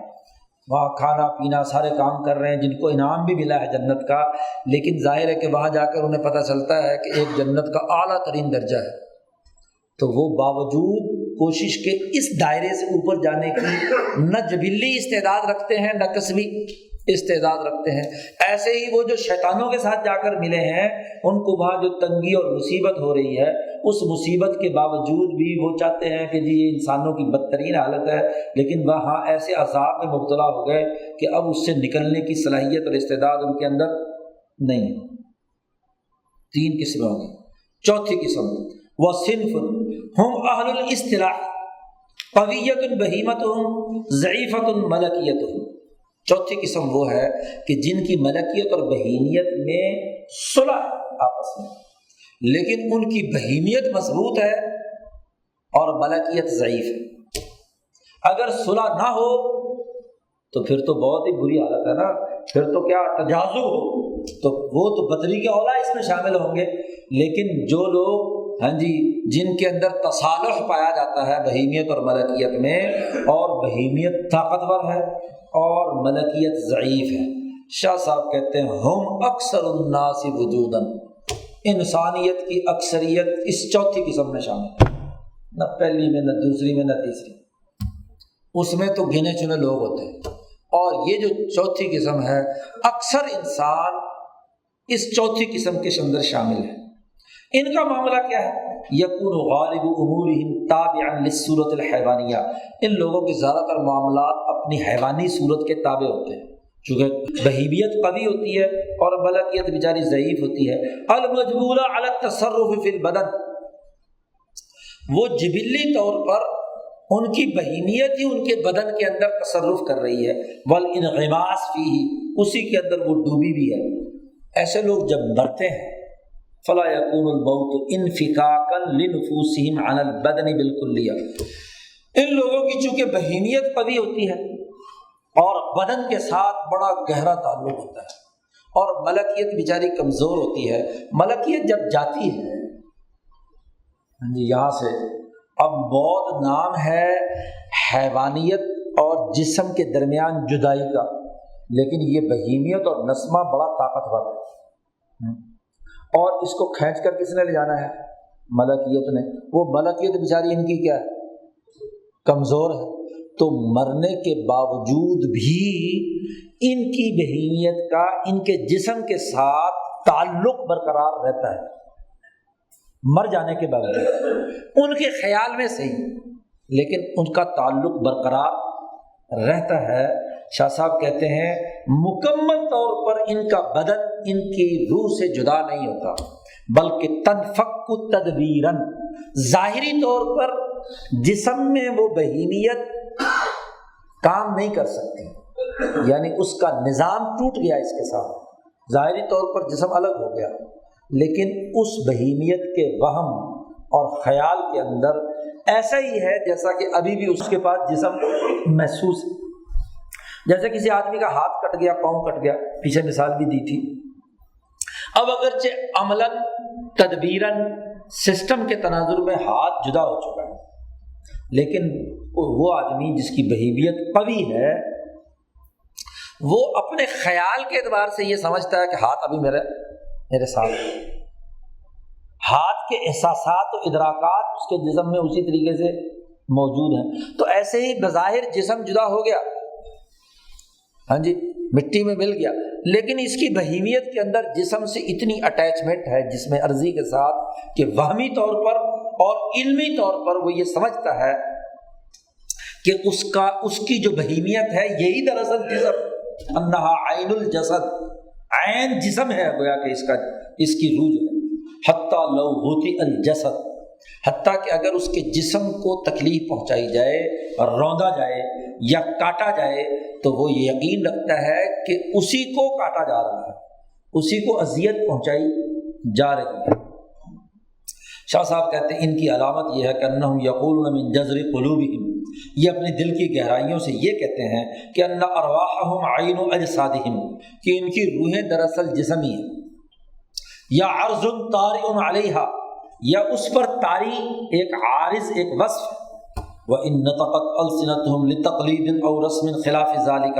اگرچہ ان کی زبانیں لوگوں کے کہنے سننے یا ماحول اور رسم کی وجہ سے اس کی خلاف بات کرتے ہیں، ورنہ اصل میں تو ان کی روح ہی جسم، کیونکہ بہیمیت قوی ہے اس لیے سب کچھ اپنی جسم اور روح کو ہی سمجھتے ہیں۔ فَأُولَٰئِكَ إِذَا مَاتُوا، یہ لوگ جب مرتے ہیں تو چونکہ ملکیت بڑی ضعیف ہوتی ہے، بارق علیہم بارق ضعیف، اچھے عمل اگر کیے بھی ہیں، ملکیت کے ساتھ کوئی تعلق بھی ہوا ہے تو ملکیت ان کے اوپر ظاہر ہوتی ہے بہت چھوٹی ہوئی ٹمٹماتی روشنی کی شکل میں، بارق ضعیف، برق روشنی، تو روشنی بجلی کی طرح چمکتی ہے لیکن بہت ہی کیا ہے، دھیمی۔ وَتَرَىٰ لَهُمْ خَيَالٌ طَفِيفٌ، بہت ہلکا سا خیال ملکیت کا آتا ہے۔ ایسے ہی جیسے ایسے لوگ جب ریاضت کرتے ہیں دنیا میں، مجاہدہ خوب نفلیں پڑھتے ہیں، روزے رکھتے ہیں، مجاہدے کرتے ہیں، تو ان کو جیسے کچھ خیال میں کوئی نورانیت کی چمک کبھی کبھی آ جاتی ہے، ایسے وتشبہ الامور فی صور خیالیۃ تارۃ، کبھی ان کے سامنے معاملات خیالی صورت میں آتے ہیں، کبھی مثالی خارجی کی شکل میں آتے ہیں، جیسا کہ ریاضت اور مشاہدہ کرنے والوں کو کچھ چیزیں محسوس ہوتی ہیں۔ یہ لوگ اگر انہوں نے ملکیت والے اعمال کیے ہیں، یعنی اخلاق اربع سے متعلق جو اعمال تھے وہ کیے ہیں، تو دس علم الملائمۃ فی اشباہ ملائکۃ حسان الوجوہ، تو موت کے بعد ان کے سامنے یہ جو اچھے اعمال ہیں یہ خوبصورت فرشتوں کی صورت میں سامنے آتے ہیں، اور جب وہ روح قبض کرنے آتے ہیں تو ان کے ہاتھوں میں جو حدیث میں آیا ہے کہ ریشم کا لباس ہوتا ہے، اور وہ آ کر بہت پیار سے بات کرتے ہیں اور پھر جنت کا دروازہ کھول کے دیتے ہیں ان روحوں پر اور ان کو کامیاب قرار دیتے ہیں۔ اگر ملکیت والے 4 اخلاق والے اچھے اعمال میں سے کچھ اعمال ان کی ملکیت نے کیے ہیں تو جنت سے ہوائیں آتی ہیں، لیکن اگر انہوں نے اعمال ایسے کیے ہیں جو ان 4 اخلاق کی ضد ہیں، جو ملکیت کے خلاف ہیں یا لعنت کا سبب بننے والی ہیں، تو ان کے سامنے وہ علم آتا ہے ایسے فرشتوں کی شکل میں جو کالے سیاہ ہیں سود الوجوہ، اور جب آ کر روح نکالتے ہیں تو خوب سختی کا معاملہ کرتے ہیں، جیسا کہ حدیث میں آتا ہے کہ جیسا کہ درندے غضب کی حالت میں کسی پر جھپٹتے ہیں، یا بزدلی جو ہے وہ کسی خرگوش کی شکل میں ظاہر ہوتی ہے، تو مختلف شکلوں میں وہ سامنے آتے ہیں۔ شاہ صاحب کہتے ہیں وَهُنَالِكَ نُفُوسٌ مَلَكِيَّةٌ أَوْ اسْتَوْجَبَ اسْتِعْدَادُهُمْ أَنْ يُوَكِّلُوا بِمِثْلِ هَذَا الْمَوْطَنِ۔ یاد رکھو کہ یہ 4 قسمیں کے لوگ عالم برزخ میں پہنچتے ہیں، تو عالم برزخ میں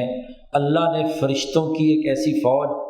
انتظامی طور پر تیار کی ہوئی ہے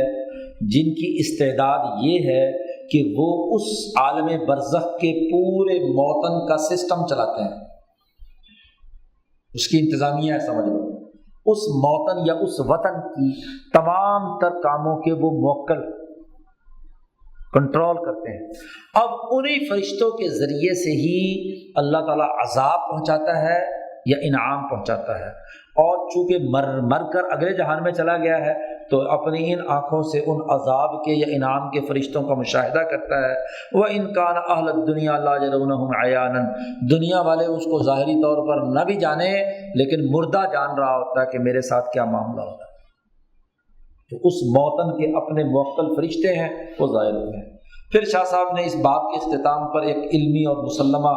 بات بیان فرمائی ہے۔ شاہ صاحب کہتے ہیں وَعْلَمْ، جان لینا چاہیے کہ یہ جو عالم برزخ یا عالم قبر ہے یہ الا من بقایا حاضر عالم، یہ اس دنیا کے اس عالم کے بقایا جات میں سے ہے، اس کا بقیہ ہے، اس کا تتمہ ہے، اس کا اگلا مرحلہ ہے۔ وَإِنَّمَا يَتَرَشَّحُ هُنَالِكَ الْعُلُومُ مِنْ وَرَاءِ حِجَابٍ، وہاں جتنے بھی علوم حاضر ہوں گے وہ پردے کے پیچھے سے ہوں گے، جیسے یہاں دنیا میں اللہ کے تمام علوم اور معاملات ہو رہے ہیں پردے کے پیچھے سے، تو یہاں تو مکمل پردہ ہے، اور موت کے بعد عالم برزخ میں بھی ہوگا لیکن پردہ ذرا ہلکا ہوگا، کم ہوگا، پردے کے پیچھے سے ہی ہوگا، مالائے سافل کے دائرے سے یہ تمام امور متعلق ہیں۔ ہاں جب حشر کا میدان آئے گا اب پردہ ختم،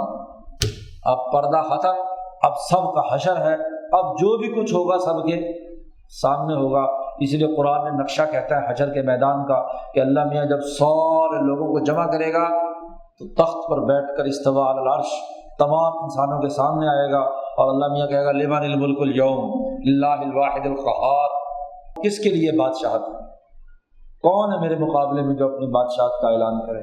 کس کے قبضے میں پوری کائنات ہے؟ تو بالکل ظاہری باہری طور پر ذات باری تعالیٰ حجاب سے باورا ہو کر سامنے آئے گا، اس کا پورا سسٹم پردے کے پیچھے، پردے سب اٹھ چکے ہوں گے، تو حجابات دنیا بھی ختم اور حجابات برزخ بھی ختم۔ انما تظہر احکام النفوس المختصہ بفرد دون فرد، وہاں قبر کے اندر ہر انسان کے جو فرد سے متعلق احکامات ہیں اچھے یا برے وہ ظاہر ہوں گے، بخلاف الحوادث الحشریہ، جہاں تک حشری واقعات جن کا آگے تذکرہ آ رہا ہے فإنها تظہر علیہا وہ بالکل ظاہری اور سامنے آئیں گے۔ وہی فانیۃ، اور حشر کے میدان میں افراد کے انفرادی خواص یا ان کے اعمال و افعال زیر بحث نہیں آئیں گے، بلکہ باقیۃ باحکام الصورت الانسانیہ، صورت انسانیت کے اجتماعیت سے متعلق جو احکامات ہیں ان کا سزا و حساب و کتاب ہونا ہے۔ اگر ان کا بھی حساب و کتاب ہو تو پھر تو معاملہ ہی سارا کیا ہے، وہاں حشر میں تو جماعتوں کا حساب ہونا ہے کہ کون کس جماعت کا، کس اجتماعیت کا حصہ ہے، وہاں اس کا حساب کتاب ہونا ہے۔ تو یہ آخر میں شاہ صاحب نے ایک قاعدہ اور ضابطہ بیان کر کے کہا واللہ اعلم، اللہ تعالیٰ زیادہ جانتا ہے، ہمیں جو شریعت سے معلوم ہوا، عقل سے معلوم ہوا، کشف سے معلوم ہوا، وہ ہم نے یہاں پر لکھ دیا کہ عالم برزخ میں یہ 4 طرح کے اصولی افراد ہیں، طبقے ہیں، ان سے متعلق ہے۔ اب پورے ذخیرہ حدیث کو چھان مارو، اس کو جمع کر لو، تمام پرانی آیات کو جمع کر لو، تو یہ سب آیات اور احادیث ان 4 ہی جماعتوں کا بیان کرتی ہیں، چاروں کے اعمال ہیں۔ اب ہوتا کیا ہے، جب بھی قبر کا تذکرہ آتا ہے یا موت کے بعد قبر کے اندر سزا و جزا کی بات آتی ہے تو لوگ جو عام طور پر ہیں وہ سارے انسانوں پر ان تمام باتوں کو فٹ کرتے ہیں، حالانکہ احادیث اور قرآن یہ بات واضح کرتا ہے کہ یہ جتنی ساری حدیثیں ہیں وہ یا جتنے واقعات قبر سے متعلق ہیں وہ تمام انسانوں کے لیے نہیں ہیں، وہ جس طبقے کا انسان ہے اس طبقے کے اعتبار سے وہ حدیث ان کے اعمال بیان کر رہی ہے۔ مثلا جیسے جعفر بن ابی طالب کا تذکرہ آیا تو وہ اس طبقے کی جن کی بہیمیت اور ملکیت ضعیف ہے ان سے متعلق احادیث ہیں، اور جن اولیاء اللہ کے بارے میں تذکرہ آیا کہ وہ مشاہدہ حق کے اندر مشاہدے کی حالت کے اندر ہوں گے تو وہ ظاہر ہے کہ وہ لوگ ہیں جو اہل یقظہ ہیں، یا چوتھے قسم کے لوگ جو ہیں ان کے جو اعمال و افعال ہیں یا ان کے حوالے سے جو احادیث ہیں۔ تو جب ہم سب کے لیے ایک ہی معاملہ کرتے ہیں تو وہاں باتیں سمجھ میں نہیں آتی، لوگ سمجھیں دیکھو جی ایک حدیث کا دوسری حدیث سے کیا ہو گیا، ٹکراؤ ہو گیا، ایک حدیث میں تو یہ بات کہی گی، دوسری میں یہ بات کہی جا رہی، تیسری میں یہ بات کہی جا رہی، حالانکہ ان دونوں تینوں درجوں کی حدیثوں کا تعلق ان 4 اقسام میں سے کسی نہ کسی قسم کے ساتھ ہے۔ فقیہ اور سمجھدار وہ ہے جو اس حدیث کو اس تناظر میں سمجھے تو کوئی اختلاف اور تضاد کی کیفیت پیدا نہیں ہوگی، حدیث درست تناظر میں سمجھ میں آئے گی۔ اس لیے جس میں شعور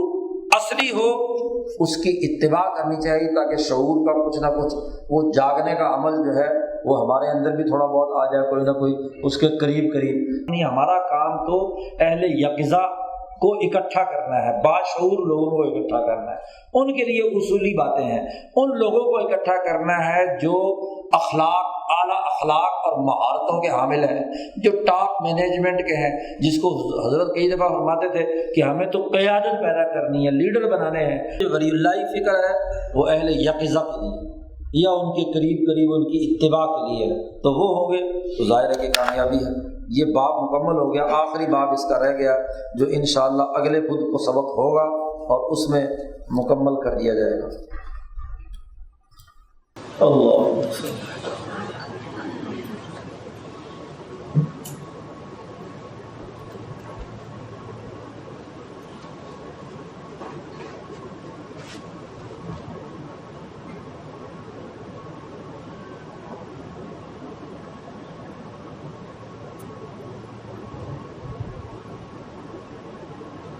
Bye-bye.